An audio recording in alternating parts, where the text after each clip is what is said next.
Praise the lord. హల్లెలూయా. ఈ సమయంలో మనం అలాగే నిలబడి ఉండగా దేవుని వాక్యాన్ని చదువుకుందాము. సామెతల గ్రంథం 3వ అధ్యాయము. సామెతల గ్రంథం 3వ అధ్యాయం 1వ వచనం నుండి 10వ వచనం వరకు చదువుతాను, జాగ్రత్తగా ఆలకించండి. సామెతల గ్రంథము 3వ అధ్యాయం 1వ వచనం నుండి 10వ వచనం వరకు. నా కుమారుడా, నా ఉపదేశమును మరువకుము, నా ఆజ్ఞలను హృదయపూర్వకముగా గైకొనుము. అవి దీర్ఘాయువును సుఖజీవముతో గడుచు సంవత్సరములను శాంతిని నీకు కలుగుజేయును. దయను సత్యమును ఎన్నడను నిన్ను విడిచిపోనీయకుము. వాటిని కంఠభూషణముగా ధరించుకొనుము. నీ హృదయమును పలక మీద వ్రాటిని వ్రాసుకొనుము. అప్పుడు దేవుని దృష్టి యందును మానవుల దృష్టి యందును నీవు దయనుంది మంచివాడవని అనిపించుకుందువు. నీ స్వబుద్ధిని ఆధారము చేసుకొనక నీ పూర్ణ హృదయముతో యెహోవా యందు నమ్మిక ఉంచుము. నీ ప్రవర్తన అంతటి యందు ఆయన అధికారమునకు ఒప్పుకొనుము. అప్పుడు ఆయన నీ త్రోవలను సరళము చేయును. నేను జ్ఞానిని గదా అని నీవు అనుకొనవద్దు. యెహోవా యందు భయభక్తులు కలిగి చెడుతనము విడిచిపెట్టుము. అప్పుడు నీ దేహమునకు ఆరోగ్యమును నీ ఎముకలకు సత్తువయ్యు కలుగును. నీ రాబడి అంతటిలో ప్రథమ ఫలమును నీ ఆస్తిలో భాగమును ఇచ్చి యెహోవాను గణపరచుము. అప్పుడు నీ కొట్లలో ధాన్యము సమృద్ధిగా నుండును. నీ గానుగలలో నుండి క్రొత్త ద్రాక్షారసము పైకి పొరలిపారును. ప్రభు ఈ వాక్య భాగమును దీవించునుగాక. ఆమేన్. చిన్న ప్రార్థన చేసుకుందాం. మహోన్నతుడా, మహాగణుడా, సర్వాధికారి యేసు ప్రభువా, నీకు స్తోత్రాలు నాయన. ఈ యొక్క ఉదయకాల సమయంలో మరొకసారి ప్రభువా నీ కృతజ్ఞతలు మేము చెల్లిస్తున్నాం తండ్రి. కల్వరి శిలువలో మీరు కార్చిన పరిశుద్ధమైన రక్తం ద్వారా ప్రభువా మమ్మల్ని పాపము నుంచి విడిపించి మమ్మల్ని స్వతంత్రం చేసిన దేవుడు నీవై ఉన్నావు. అంత మాత్రమే కాదు, కానీ ఈ భౌతికమైన ఈ దేశంలో నాయన, ఈ స్వతంత్ర దేశంలో మేము జన్మించి జీవించటానికి మీరు చూపిన కృపను బట్టి నీకు స్తోత్రాలు ప్రభువా. ఈ దినమైన 78వ నాయన స్వాతంత్ర దినోత్సవాన్ని దేశం జరుపుకుంటుంది నాయన. అందును బట్టి మీకు వందనాలు చెల్లిస్తున్నాం తండ్రి. మాకివ్వబడిన ఈ స్వాతంత్రతను మేము దుర్వినియోగపరచుకొనకుండా నాయన సద్వినియోగపరచుకోవటానికి, నీ చిత్తాన్ని నెరవేర్చడానికి నీ కృపను మాకు అనుగ్రహించండి. కూడి ఉన్న యవన బిడ్డలందరినీ కూడా మీ చేతులకు అప్పగిస్తున్నాం తండ్రి. వారి యొక్క హృదయాలతో మీరు మాట్లాడండి తండ్రి. మాట్లాడుతున్న ప్రతి మాట పునరుద్ధానపు శక్తి ద్వారా వారి యొక్క జీవితాల్లో గొప్ప కార్యములు జరిగించినట్లుగా సహాయం చేయమని ప్రార్థిస్తున్నాం తండ్రి. మహిమ పొందండి. ఇక్కడ పరిచర్య చేస్తున్న నీ దాసులు జయకుమార్ గారిని, వారి కుటుంబాన్ని మీరు దీవించండి, ఆశీర్వదించండి. మహిమ ఘనత ప్రభావాలు మీకు ఆరోపిస్తూ యేసుక్రీస్తు పరిశుద్ధ నామంలో ప్రార్థిస్తున్నాం తండ్రి. ఆమేన్. కూర్చోనండి. ప్రభు అయిన యేసుక్రీస్తు యొక్క నామంలో కూడి ఉన్న మీ అందరికీ నా హృదయపూర్వకమైన శుభాలు తెలియపరుస్తున్నాను. అలాగే ప్రేమతో నన్ను ఆహ్వానించి మీ మధ్య వాక్యాన్ని ప్రకటించడానికి సమయం ఇచ్చిన దైవజనులు మరి పాస్టర్ జయకుమార్ గారికి, వారి కుటుంబానికి కూడా నాకు ప్రత్యేకమైన వందనాలు తెలియపరుస్తూ ఉన్నాను. మరి నిజంగా ఇది చాలా సంతోషకరమైన సమయం. ఎందుకనగా ఈరోజు మన దేశం స్వాతంత్ర దినోత్సవాన్ని జరుపుకొనుచు. రోజు దేవుని కార్యాల గురించి మరి మనం యవన వయసులో నుంచే, బాల్య దినముల నుంచే మీరు తెలుసుకోవటం అనేది అది మంచి కార్యమై ఉన్నది. ఎందుకనగా మరి దేవుడు, మరి దైవత్వము, లోకం అనేది వేరు కాదు. ఇక్కడ లోకం అంటే వేరే పదంలో తీసుకోమాకండి. స్పిరిచువల్ లైఫ్, సెక్యులర్ లైఫ్, ఈ రెండు నిజానికి ఒకటే అయి ఉన్నది. హల్లెలూయా. ఎప్పుడైతే మానవుడు దేవుణ్ణి విడిచి తన భౌతికమైన ప్రపంచంలో అతడు జీవించటం ప్రారంభించాడో, దేవుణ్ణి అతడు దూరం చేస్తూ ఉన్నాడో, అతడు కేవలం మానవుని యొక్క జీవితం ఏమైందంటే ఏదో ప్రయాసపడటం, తినటం, సంపాదించటం, ఈ లోకాన్ని విడవటంతోనే ముగిసిపోయింది. కానీ మానవుడు ఈ భూమి మీద సృష్టించబడినప్పుడు దేవుడు ఆ మానవుణ్ణి ఇంతకు మించిన ఒక గొప్ప ఉద్దేశంతో సృజించాడు. కాబట్టి ఎప్పుడైతే మరి లోకం దేవుణ్ణి పక్కన పెట్టిందో, ఏదైనా తోటలో నుండి అదే జరుగుతూ ఉన్నది. లోకం దేవుని కార్యాలని, తమ సొంత కార్యాలని వేరువేరుగా చేస్తుంది. కానీ నిజానికి దేవుని కార్యాల్లో మనం పాల్గొన్నప్పుడు, దేవుని యొక్క చిత్తాన్ని మనం వెంబడిస్తూ ఉన్నప్పుడు, అది కేవలం ఆధ్యాత్మిక ప్రపంచంలో మాత్రమే కాక నీ లౌకిక ప్రపంచంలో కూడా నువ్వు ఒక దేవుని కుమారుడిగా, కుమార్తెగా నిలబడతావు. మన జీవితంలో లేఖనాల్లో మనం గమనించినప్పుడు మీరు చాలా జాగ్రత్తగా గమనించాలి. చాలాసార్లు ఏమనుకుంటామంటే యవన పిల్లలకి వాక్యం అర్థం కాదు అని అనుకుంటాం. కానీ నిజానికి మీరు స్టడీస్లో ఏదైతే చదువుతున్నారో వాటి యొక్క నిజమైన భావం అనేది ఇక్కడే ఉన్నది. మీరు గ్రహాల గురించి చదువుతారు, అణువుల గురించి చదువుతారు, రసాయన శాస్త్రం గురించి చదువుతారు, వైద్య శాస్త్రం గురించి చదువుతారు, ఖగోళ శాస్త్రం గురించి చదువుతారు. అయితే వాటన్నిటిని సృజించిన వాడు, ఆ నియమాలన్నిటినీ ఏర్పరిచిన వాడు, దాని నాడా కొనసాగించుతున్నవాడు దేవుడై ఉన్నాడు. హల్లెలూయా. మీరు నేర్చుకున్న నియమాలు అవి అలాగే కొనసాగుతూ ఉన్నాయి కాబట్టే శాస్త్రీయంగా దాన్ని నిరూపించగలుగుతున్నారు. కానీ ఆ భౌతికమైన సృష్టి ఆవల అదృశ్యమైన ప్రపంచం మరొకటి ఉన్నది. దేవుని ప్రవక్త విలియం మెరన్ బ్రనమ్ గారు ఒక చిన్న విషయం చెప్పారు. మీ అందరికీ తెలిసిందే, చదువుకున్న వాళ్ళకి. మనం నీళ్లు తాగుతాం. నీరు అనేది ప్రాణాధారం. నీరు లేకపోతే అక్కడ ఏ సంస్కృతి ఉండదు. పురాతన కాలంలో ఘనత వహించిన పట్టణాలు, నగరాలు, సంస్కృతులు, నాగరికతలో ఇవన్నీ కూడా నదుల పక్కనే ఏర్పరచబడ్డాయి. ఎందుకని నదుల పక్కన ఏర్పరచబడ్డాయంటే నీరు అనేది ఎక్కడ దొరుకుతుంది? నదుల ప్రక్కన దొరుకుతుంది. అలాగే ప్రయాణ సౌకర్యాలు, పురాతన కాలంలో ప్రయాణ సౌకర్యం ఏంటంటే జల ప్రయాణం, జలమార్గ ప్రయాణం. వారు వెళ్ళి యేసుని లేపారు. యేసుని లేపినప్పుడు ఆయన అన్నాడు, అల్ప విశ్వాసులారా ఎలా సందేహించితరని వారిని గద్దించాడంట. వారిని ఏం చేశాడండి? గద్దించాడు. నిజానికి ప్రాణభయంతో వచ్చిన వాళ్ళని ఏం చేయాలి? ఆయన ధైర్యపరచాలి. అయ్యో పేతురు, భయపడ్డావా? నీకేమి బాధ లేదులే నాయన, నా కుమారుడా నేనున్నాను, నా శిష్యుడా నేను నీకున్నాను కదా, నువ్వు అయ్యో అని అనలేదు. ఆయన వాళ్ళని గద్దించాడు. ఎందుకు గద్దించాడంటే నిజానికి సముద్రం కంటే శక్తి వీళ్ళలోనే ఉన్నది. పేతురులోనే ఆ శక్తి ఉన్నది. అపోస్తలుడైన పౌలు గారు అంటాడు, క్రీస్తును మృతులలో నుండి లేపిన ఆత్మ మీలో నివసించుచున్నది. ఈరోజు వాక్యాన్ని కానీ మనం నిజంగా అర్థం చేసుకోగలిగితే, వాక్యాన్ని నువ్వు నిజంగా అర్థం చేసుకున్న కొలది నువ్వు అర్థం చేసుకునేది ఒక సిద్ధాంతాన్ని కాదు, కానీ ఒక వ్యక్తిని. క్రైస్తవ్యం ఎప్పుడు విఫలమయ్యేది అక్కడే. క్రైస్తవ్యం ఎప్పుడు విఫలమయ్యేది అక్కడే. సోషల్ మాస్టర్ గాన ఆ సౌర కుటుంబాన్ని గాన వేసి, ఇదిగో ఇక్కడ మెర్క్యూరీ ఉంటుంది, ఇక్కడ బుధుడు ఉంటాడు, ఇక్కడ శుక్రుడు ఉంటాడు, ఇక్కడ గురుడు ఉంటాడు, ఇక్కడ భూమి ఉంటుంది అని వివరించినట్లుగా ఇంక లేచిన దగ్గర నుంచి సిద్ధాంతాలే తప్ప వీటన్నిటినీ సృజించిన వ్యక్తి ఒకడు ఉన్నాడు. ఆయనే దేవుడై ఉన్నాడు. నువ్వు వెళ్ళాల్సింది అక్కడికే. మన సృష్టిలో ఎంత తిరిగినా మనకేం అర్థం కాదు. నువ్వెంత తెలుసుకున్నా నీ జీవితం అయిపోద్ది. నువ్వెంత తెలుసుకున్నా నీ జీవితం ముగిసిపోద్ది. కానీ వీటన్నిటిని గ్రహించే ఒకే ఒక మార్గం ఏంటంటే వీటన్నిటిని సృష్టించిన దేవుణ్ణి తెలుసుకోవాలి. ఈ వాక్యం నేను ఎక్కడికి నడిపిస్తుందంటే దేవుని దగ్గరికి నడిపిస్తుంది. ఆయనతో నీకు ఒక వ్యక్తిగతమైన సంబంధం ఉండేటట్టు చేస్తుంది.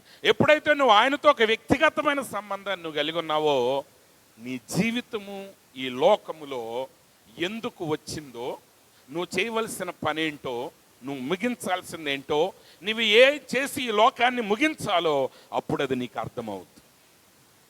బహుశా ఈ మాటలు కొంతమందికి ఇదేదో వృద్ధులకు చెప్పేటట్టుగా అనుకోవచ్చు. ఆల్రెడీ 70-80 ఏళ్ళు వచ్చి మమ్మల్ని ఎప్పుడు తీసుకెళ్తావా అన్నవాడికి చెప్పిన ఉపయోగం లేదు. వాళ్ళు ఏం జీవితంలో సాధించేది ఏమి ఉండదు.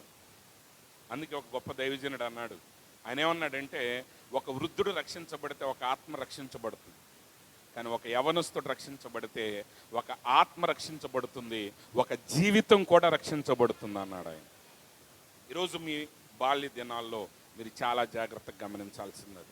శిష్యులు ఎప్పుడైతే యేసు ప్రభువుని లేపారో యేసు ప్రభు వారిని గద్దించాడు. అల్ప విశ్వాసులారా ఎలా సందేహించింది. ఆయన వారిని గద్దించిన తర్వాత ఆయన ఏం చేశాడంటే ఆ గాలిని సముద్రాన్ని గద్దింపగా అది మిక్కిలి నిమ్మళమైంది. మిక్కిలి నిమ్మళమైంది. శిష్యులకు అర్థం కాల.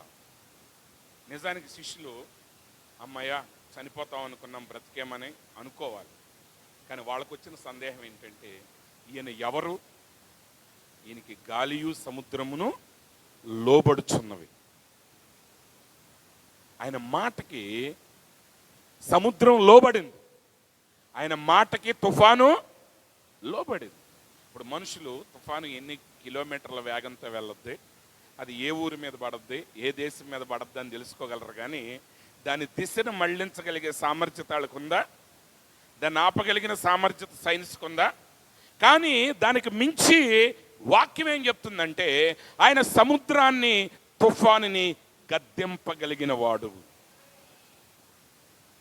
నేను ఎందుకు ఈ కొద్ది మాటలు మీకు చెప్పానంటే మీ జీవితంలో మీరు ఊహించిన వాటికంటే, మీరు ఎదుర్కొనే సమస్యల కంటే గొప్పవాడు దేవుడై ఉన్నాడు. అది నీకు మొదటిగా అర్థం కావాలి. అది నువ్వు ఎంత చిన్న వయసులో అర్థం చేసుకోగలిగితే, దేవుడు అనేవాడు ఆదివారానికి సంబంధించిన వాడు కాదు. గుర్తుపెట్టుకోండి. చాలామంది క్రైస్తవులు మనందరం ఎలా తయారైపోయామంటే దేవుడు అంటే ఆదివారం వెళ్ళి కాసేపు ఆరాధన చేసుకుని వస్తే మన పని, మన కష్టాలు, మన బాధలు, మన తిప్పలు మనం పడదాం అనుకుంటారు. లేదు లేదు, నీ జీవితం అంతా ఆయనదే.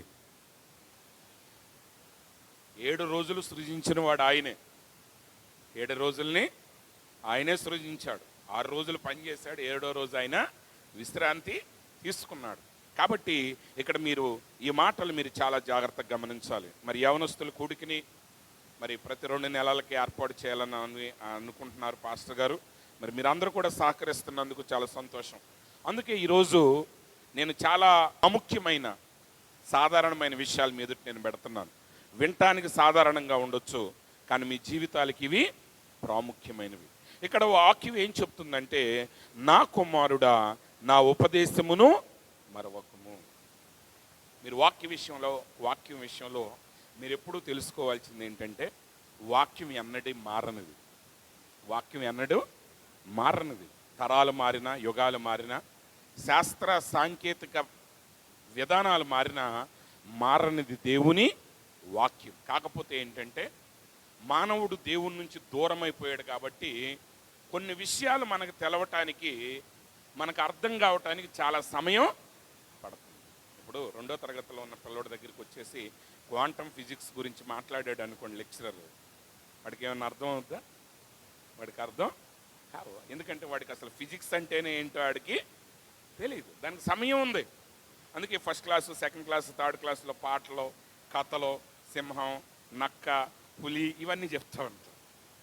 ఎందుకని ఫిజిక్స్ అంటే వాడికి అర్థం కాదు, కెమిస్ట్రీ అంటే వాడికి అప్పుడే అర్థం కాదు. కానీ వాడికి అర్థమైనా అర్థం కాకపోయినా వాటి ప్రభావాన్ని ప్రతి మనుషుడు అనుభవిస్తూనే ఉన్నాడు.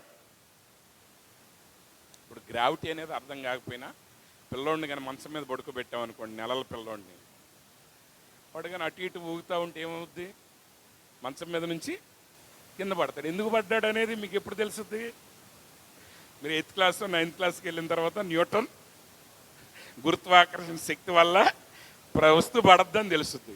కానీ వాడికి తెలవదు పిల్లోడికి. అయినా పడ్డాడా లేదా? అవునా కదా? అంటే నీకు ఏది తెలిసినా తెలవకపోయినా సమస్తం నీ జీవితం మీద ప్రభావాన్ని కలిగి ఉంది. కేవలం నీ ఎడ్యుకేషన్ ఏం చేస్తుందంటే వాటి యొక్క పేర్లు చెప్పగలుగుద్ది అంతే. నువ్వు ఎందుకు పడ్డావో చెప్పగలుగుద్ది, కానీ నిన్ను పడకుండా ఆపటం దానివల్ల కాదు, నిన్ను కాపాడటం దానివల్ల కాదు, ఒకవేళ పడిన గాయం నుంచి నిన్ను బాగు చేయటం దానివల్ల కాదు. ఆ 2 పనులు దేవుని వలన మాత్రమే సాధ్యం. కాబట్టి మీరు ఏదో నేర్చుకుని కాలేజీలోకి వెళ్ళి ఏదో వాక్యం కంటే గొప్పది నేర్చుకుంటున్నామని మీరు అనుకోవద్దు. అలా అని చెప్పి మూర్ఖంగానే ఉండొద్దు. మీరు నేర్చుకునే ప్రతి దానిలో దేవుణ్ణి చూడటం నేర్చుకోండి, దేవుని సృష్టిని చూడటం నేర్చుకోండి, దేవుని శక్తిని చూడటం నేర్చుకోండి, ఆ శక్తిమంతుడైన దేవునితో సహవాసం చేయటం నేర్చుకోండి. అదే వాక్యం చెప్తుంది. ఏమనుంటుందంటే, నా కుమారుడా నా ఉపదేశమును మరవకము. ఎస్పెషల్లీ యవన కాలం అనేది ఏంటంటే, టీనేజ్ అనేది రెబలియస్ ఏజ్ అన్నమాట. టీనేజ్ ఏంటండి? Rebellious age. అంటే చెప్పింది చేయకుండా ఉండటమే యవన కాలం యొక్క లక్ష్యం.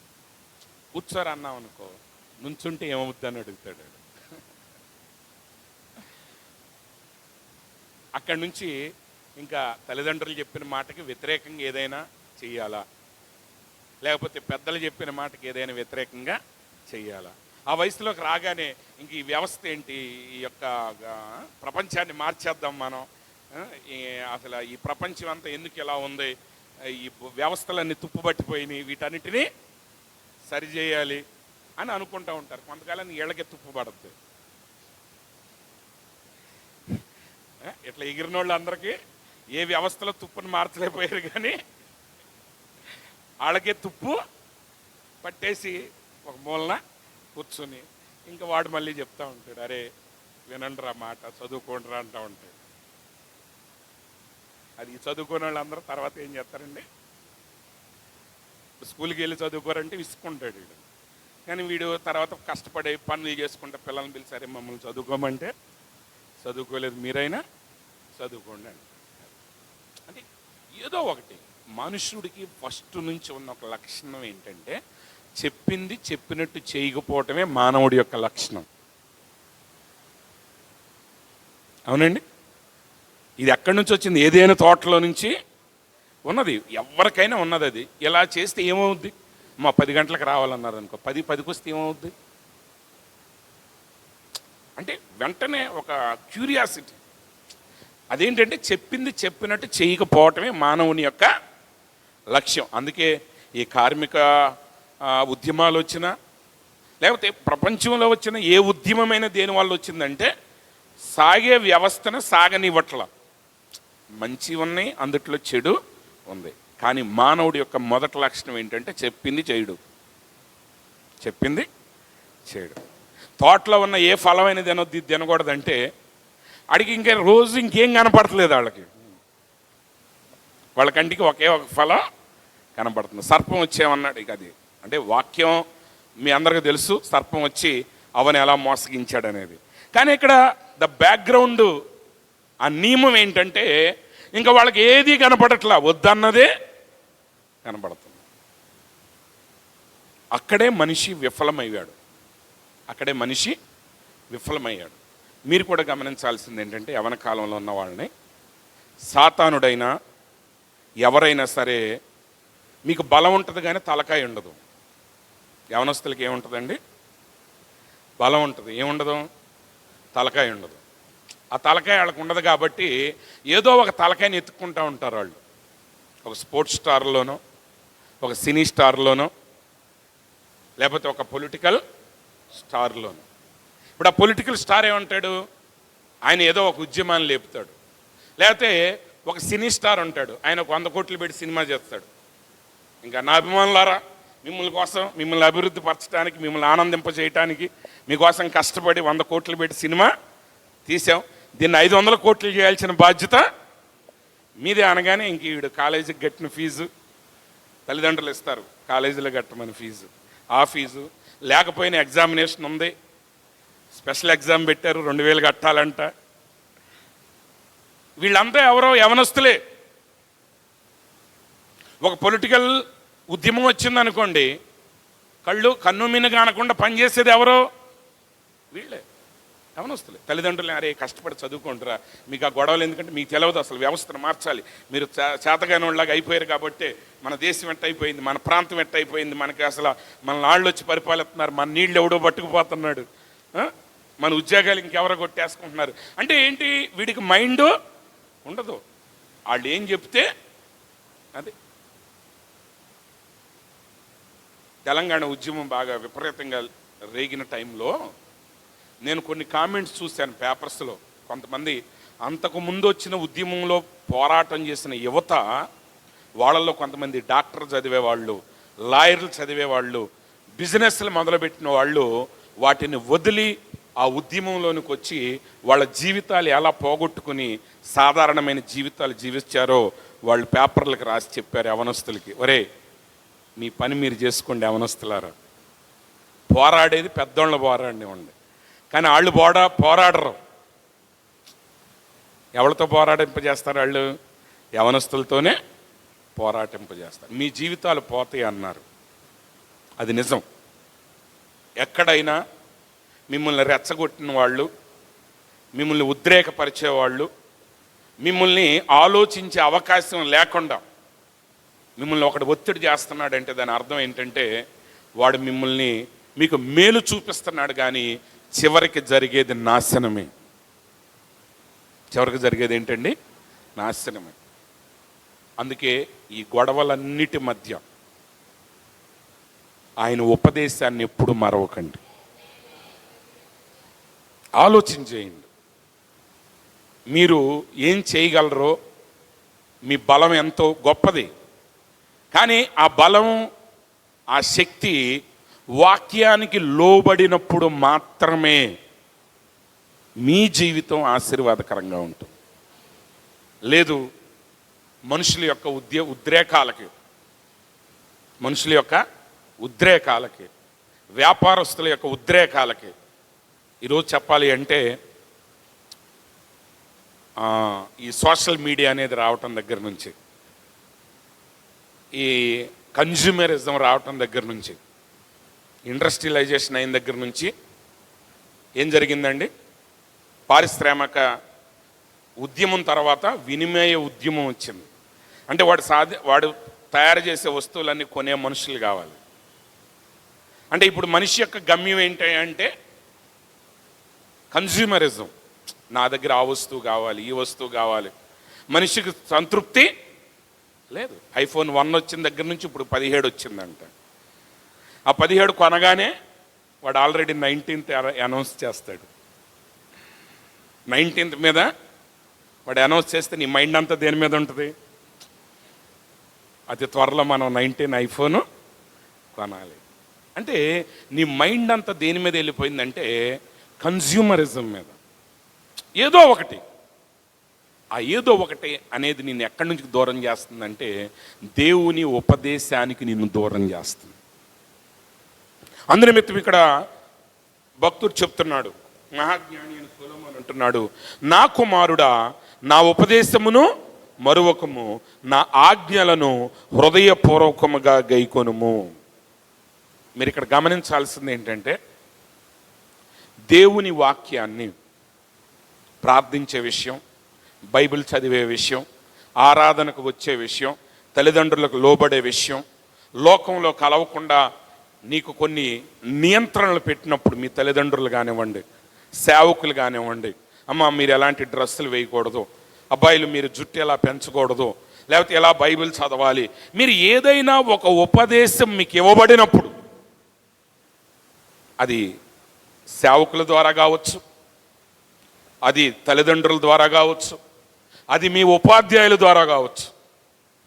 ఒకవేళ నువ్వు యవనస్తుడు ఉద్యోగంలో చేరావు అనుకో, నీకంటే ఒక సూపర్వైజర్ ద్వారా కావచ్చు.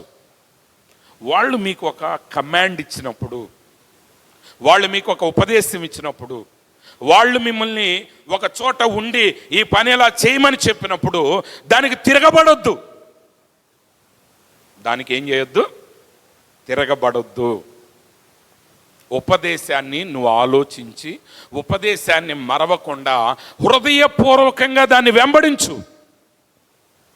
ఎలా వెంబడించాలి? హృదయపూర్వకంగా అంటే వేరే ఆలోచన లేకుండా, దానికి తిరగబడకుండా, దాని మీద నీ సొంత ఆలోచన పెట్టకుండా. ఇవనేది ఎక్కడైనా ఇదే, మీ జీవితంలో ఏ స్థాయికి వెళ్ళినా ఇదే కావాలి.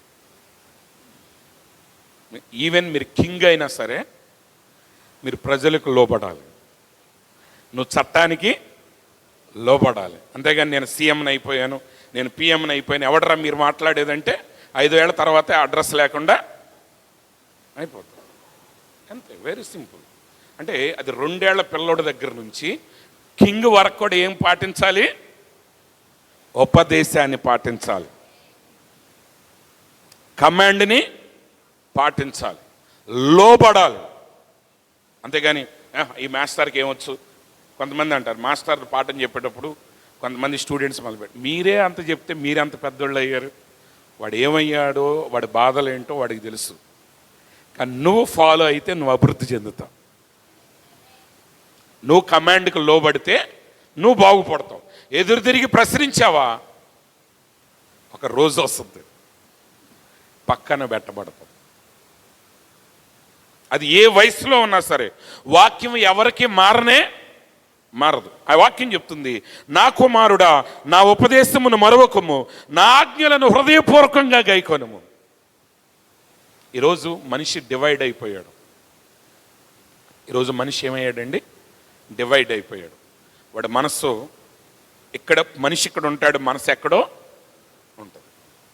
సగం ఫేస్బుక్లో ఉంటుంది, సగం ఇన్స్టాగ్రామ్లో ఉంటుంది, సగం యూట్యూబ్లో ఉంటుంది, సగం ఏదేదో ఆలోచనలు. ఈ మధ్య స్టూడెంట్స్ అందరూ అంటున్నారు చదువుకుంటే ఏముందండి, చదువుకుని సాధించేది ఏముంది అంటే ఏదో ఒక చెత్త డైలాగ్ జనాలను ఆకర్షిస్తుంది.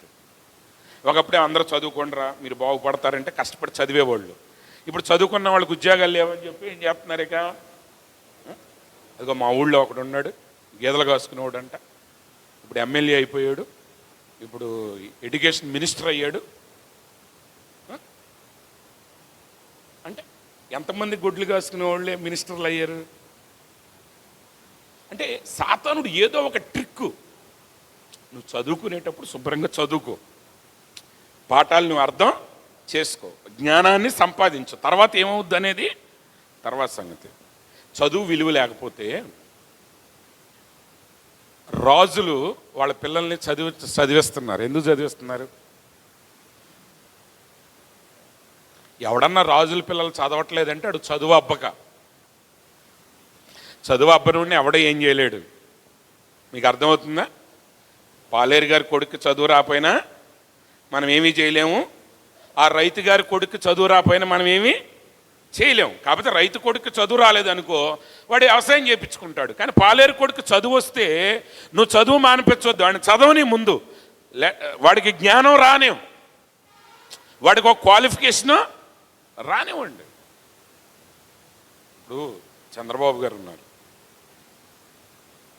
ఆయన కొడుకు చదువుకునే టయానికి ఆల్రెడీ ఆయన మంత్రిగా పనిచేశాడు, ఆయనకి చాలా కంపెనీలు ఉన్నాయి. మరి కొడుకుని అమెరికా ఎందుకు పంపించి చదివించాడు? అంటే చదువు అవసరం లేదు అనుకుంటే పిల్లోడిని ఎందుకు చదివించాడు? మీరు అనొచ్చు ఇంకొక ఎమ్మెల్యే గారు చదివించట్లేదంటే ఆడికి రాలేదు, వాడికి చదువు ఎక్కలేదంతే. ఒక డాక్టర్ గారి కొడుకుని ఎందుకు చదివిస్తున్నాడు? ఒక ఇంజనీర్ కొడుకుని ఎందుకు చదివిస్తున్నాడు? 500 కోట్లు సంపాదించే ఒక బిజినెస్ మ్యాన్ ఎందుకు చదివిస్తున్నాడు? ఇంకో టెక్నిక్, ఇంకో కొత్త మాట ఏంటంటే ఉద్యోగాలు చేయటం వల్ల ఉపయోగం ఏమి లేదు, అందరూ వ్యాపారాలు చేయాలి. నువ్వు వ్యాపారం మొదలు పెడితే ముందు కావాల్సింది ఉద్యోగస్తుడు. ఎవరు కావాలి? ఇప్పుడు నువ్వు ఒక రైస్ మిల్ మొదలు పెట్టాలనుకున్నావు, 5 కోట్లు అప్పు తెచ్చావు, భూమి కొన్నావు, మిషనరీ దింపావు, ఎవడు కావాలి ఇప్పుడు నీకు? పనోడు కావాలి, ఉద్యోగస్తులు కావాలి. కాబట్టి ఉద్యోగస్తులు లేకుండా వ్యాపారవేత్త ఉండడు, వ్యాపారవేత్త అనేవాడు లేకపోతే ఉద్యోగస్తుడు ఉండడు. ఈ వ్యవస్థ అర్థమైనోడు కష్టపడి పెద్దోళ్ళు అందరూ కూడా ఆ బరువులు బాధ్యతలు మోసుకుంటూ వెళ్తారు. ఈ పిల్లల్ని మధ్యలో కొంతమంది చెత్తవాళ్ళు ఏం చేస్తారు? యంగ్ మైండ్ని చెడగొడతారు. నిజంగా దేవుడు మిమ్మల్ని అంత ప్రేమిస్తే ఈ ఫండ్ ఈ ప్రొఫిట్ ఎందుకు వద్దన్నాడు? అప్పుడు వీళ్ళు అడగాడు కదా, ప్రేమ ఉండబట్టే కదా తోటంతా మాకు అప్పచెప్పాడని. ఆ జ్ఞానం ఇంకా రాలేదు వాళ్ళకి, ఆ జ్ఞానం ఇంకా రాలా, అంత డెవలప్ వాళ్ళు అవలా. అది నిజంగా డెవలప్ అయ్యి ఉంటే సాతానుడు వాళ్ళతో పెట్టిన డిస్కషన్, సర్పం వాళ్ళతో పెట్టిన డిస్కషన్ని అవ్వ వచ్చి భర్తతో పెట్టేది, వాళ్ళిద్దరు కలిసి దేవుణ్ణి అడిగేవాళ్ళు. సాయంత్రం అడిగేవాళ్ళ లేదా? ప్రభువా నువ్వు అన్ని ఫ్రూట్స్ ఇచ్చావు, కానీ ఈ ఫ్రూట్ మంచిదంట, ఈ ఫ్రూట్ తింటే మేము నీలాగా అవుతామంట, మమ్మల్ని ఎందుకు ఇలా చేస్తున్నావు అని అడిగేవాళ్ళ లేదా? అడిగేవాళ్ళు. కానీ వాళ్ళ హృదయం ఆల్రెడీ చెడిపోయింది. సర్పం మాట ఎప్పుడన్నారో, దేవుడు మాకేదో తగ్గింపిస్తున్నాడు, ఆయన మమ్మల్ని ఏదో దూరం చేస్తున్నాడు, మాకు రావాల్సిన ఘనత ఏదో మాకు రానట్లేదు. చదువుకునేటప్పుడేమో మా తల్లిదండ్రులు ఎప్పుడు స్కూల్కి వెళ్ళమంటారు, ఈ బరువులు వీళ్ళకి అర్థం కావు, ఈ బాధ్యతలు వీళ్ళకి అర్థం కావు. నేనేదో ఒక జోక్ చూసా, ఒక పిల్లోడు ఆలోచిస్తున్నాడు, ఏంటంటే గురువారం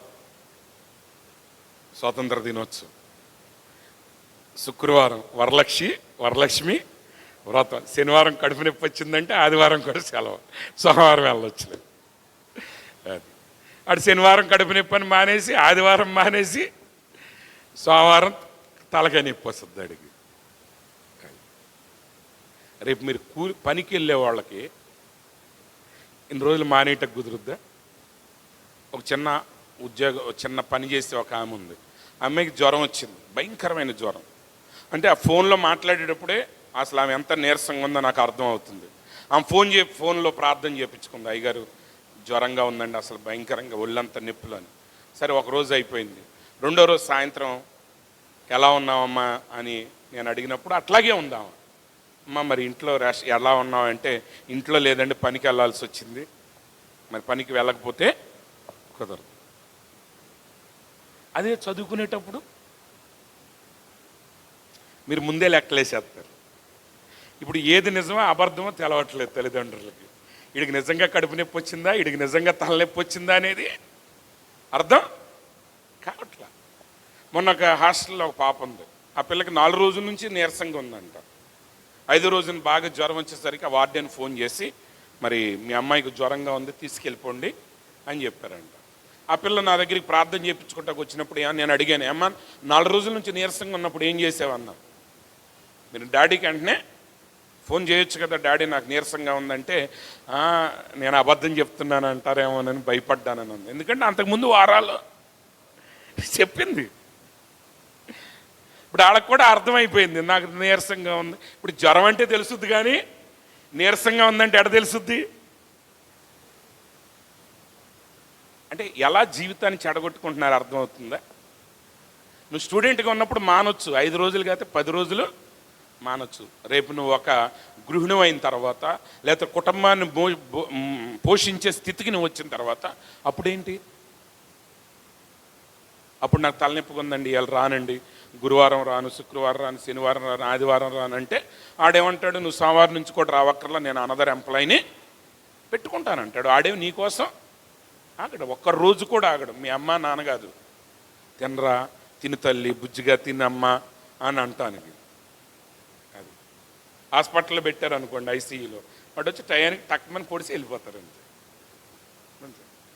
ఒకరోజు హాస్పిటల్కి వెళ్తే ఒక అతను వచ్చాడు, ఆ నర్సు గారు అంటున్నారు, నిలబడు చేద్దాం, పొడిసేసి వెళ్ళిపోయింది. అమ్మో నొప్పి అంటే నొప్పి ఉండక ఏముంటుంది, ఇంజక్షన్ చేస్తే నర్సింది వెళ్ళిపోయింది అంతే. అందుకని బుజ్జిగన్నా తిన్నానా కన్నా నువ్వు లెగిరానా అని ఎవడన్నా అంటాడా? రేపు ఎంప్లాయీస్ అయిన తర్వాత ఎవడంటాడు మిమ్మల్ని? నువ్వు రేపు చిన్న ఎంప్లాయీ అయ్యావు అనుకో, నువ్వు ఎవడి మీద పెత్తనం చేస్తావు? చేయటానికి కుదురుద్దా? నువ్వు పెద్ద ఎంప్లాయీ అయినా రూల్స్కి లోబడే ఉండాలి. కాబట్టి ఏ పనైనా నీకు అప్పగించిన పని హృదయపూర్వకంగా చేయటం నువ్వు బాల్య దినాల నుంచి అలవాటు చేసుకో. ప్రేయర్ చేయమన్నారంటే చెయ్యండి. ఒకవేళ ఒక అమ్మాయిని పిలిచి, అమ్మ కొంచెం అదంతా ఓడోరు అన్నావు అనుకో, ఓడరండి నన్ను ఒక్కదాన్ని ఎందుకన్నా అడిగిన ఓడమ్మని, మిగిలిన వాళ్ళు అందరూ ఏమయ్యారు? నాకే ఎందుకు చెప్పాడు, మా అమ్మాయికి ఎందుకు చెప్పాడు, ఓడవటం నేను పాటలు ఆమెక అని కూడా ఏడ్చుకుంటా ఓడవమాకండి. నీకు అప్పచెప్పిన పని నువ్వు చెయ్యి, తగిన సమయం ముందు నిన్ను హెచ్చించేవాడు దేవుడు అయి ఉన్నాడు. ఒక సమయం వస్తుంది, ఒకవేళ ఊడ్చే టైంలోనే నీవు ఘనత పొందే అవకాశం రావచ్చు.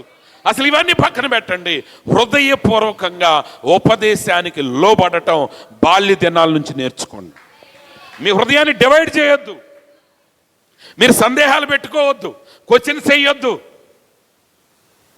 మీరు ఏదో మార్చేయాలని మీరు ప్రయత్నాలు చేయొద్దు. దాని సమయం వచ్చే వరకు లోబడండి. ఎందుకంటే యేసు ప్రభు కూడా తన తల్లిదండ్రులకు లోబడ్డాడు. తిరుగుబాటు అనేది ఎక్కడ కూడా చెల్లుబాటు కాదు.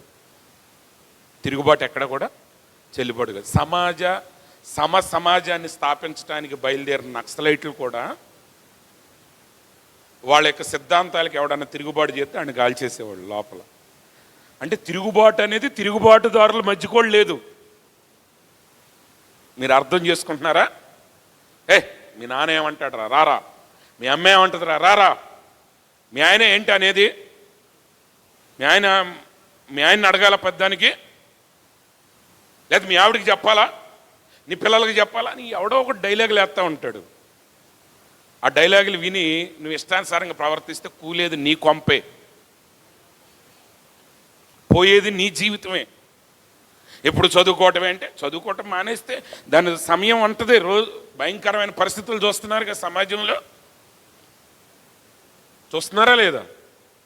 వీటన్నిటిని తప్పించుకోవాలంటే ఒకే ఒక మార్గం ఏంటంటే ఉపదేశమునకు లోబడాలి. జస్ట్ చెప్పింది ఏనండి.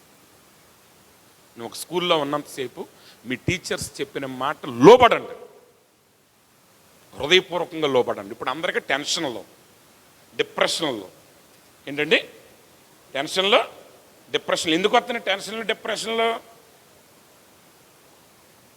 చెప్పాలి ఎందుకు వస్తున్నాయి అంటే చెప్పింది చెప్పినట్టు చేసే స్వభావం హృదయంలో లేక. అర్థమవుతుందండి?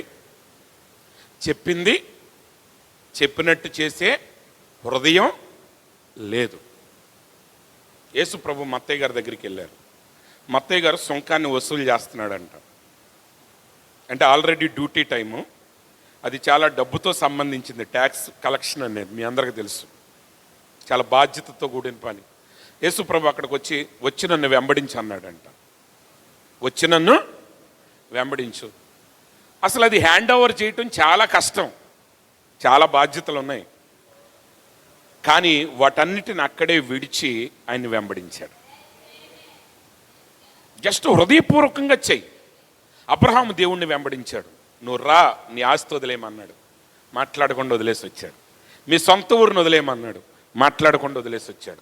నీ బంధువులను వదిలిపెట్టమన్నాడు, మాట్లాడకుండా వచ్చేసాడు. నీ కుమారుణ్ణి ఇస్తానన్నాడు, ఇచ్చే వరకు వెయిట్ చేశాడు.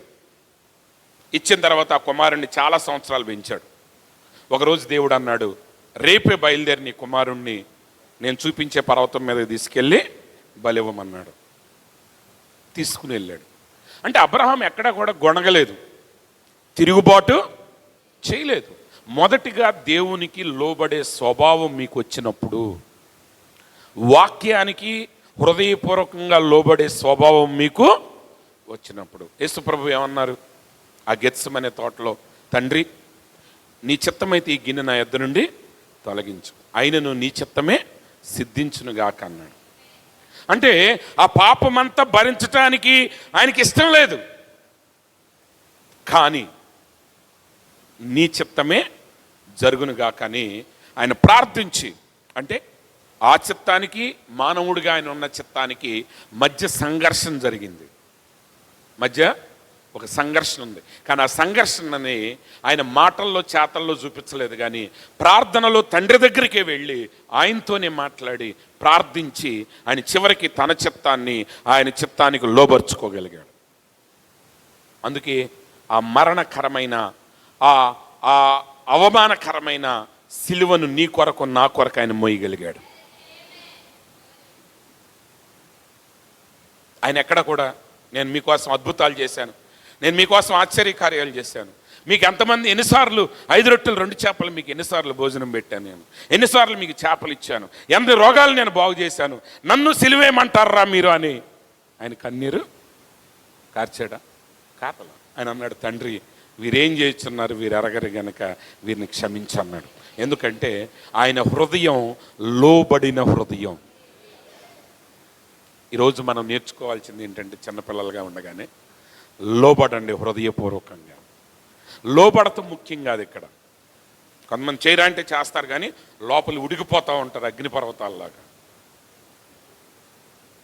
ఊడు అంటే గబగబెళ్ళి ఊడుస్తారు, కానీ ఊడిసినంతసేపు రగిలిపోతూ ఉంటారు. పాట పాడు అన్నారు అనుకో, పాడతాడు. కానీ పాడిన తర్వాత అలా నేను లేదు, ఒకటి పాట నువ్వు వద్దులే తర్వాత అన్నావు అనుకో, ఈడ కూర్చొని నీకు అంటే ఏ పని అన్నా చెప్పు, తిరుగుబాటు. కానీ యవ్వన కాలంలో మీరు నేర్చుకోవాల్సింది అతి ముఖ్యమైన లక్షణం ఏంటంటే హృదయపూర్వకంగా లోబడుట, ఉపదేశాన్ని వినండి. ఎందుకంటే పునాది అనేది లేకుండా మీరు భవనాన్ని నిర్మించలేరు. ఇప్పుడు అమరావతిలో 70-80 అంతస్తులు వేయటానికి పునాదులు వేశారు. ఆ పునాదులు వేయటానికి కొన్ని సంవత్సరాలు పట్టింది. పునాదులు వేయటానికే కొన్ని సంవత్సరాలు 2-3 years పైన పట్టిన తర్వాత కొన్ని పరిస్థితుల వల్ల పని జరగలేదు. ఇప్పుడు దాని నిండా నీళ్ళు వచ్చేసి ఆ ఐరన్ అంతా కూడా ఏమైంది, నీళ్ళలో నానిపోయింది. ఇప్పుడు మళ్ళీ వాళ్ళు టెక్నీషియన్స్ని, సైంటిస్ట్ని వాళ్ళందరిని పిలిపించి ఈ పునాదుల మీద ఈ బిల్డింగ్ కడితే ఉంటుందా లేదా అని వాళ్ళు టెస్టులు చేస్తున్నారు. ఒకవేళ అది నిలపలేదనుకుంటే తీసేయాల్సిందే. ఎన్ని వందల కోట్లైనా చేసేది ఏమీ లేదు. మీ జీవితం యొక్క ఎదుగుదల దేని మీద ఆధారపడిందో తెలుసా? మీ తల్లిదండ్రులు అనేవాళ్ళు మీ జీవితానికి పునాదులు, భవనాలు కాదు. గుర్తుపెట్టుకోండి, భవనం మీరే నిర్మించాలి, కానీ పునాది మీదే కట్టాలి. వాళ్ళని దాటి మీరేం చేయలేరు. వాళ్ళ జీవితమే గమ్యం కాదు. వాళ్ళ పొరపాట్లని, వాళ్ళ మంచితనాన్ని మీ జీవితానికి పునాదిగా వేసుకోండి. అప్పుడు మీ జీవితాన్ని మీరు కట్టగలరు. కానీ శాంతం దాన్ని త్రోసేసి పునాదిని నిర్లక్ష్య పెట్టేవాడు బిల్డింగ్ని కట్టగలడా? కట్టలేడు. కాబట్టి మీరు నేర్చుకోవాల్సిన మొట్టమొదటి పాఠం, ఉపదేశాన్ని మర్చిపోకుండా ఉండండి. మీ తల్లి ఏం చెప్పింది, మీ తండ్రి నీకేం బోధించాడు, ఉపాధ్యాయులు నీకేం బోధించారు, దేవుని సేవకుడు ఏం బోధించాడు, ఎలా నడవమన్నాడు, అలా నడవాలని నీకు అనిపించదు. కానీ ఆ ఉపదేశాన్ని మరవకుండా హృదయపూర్వకంగా లోబడు.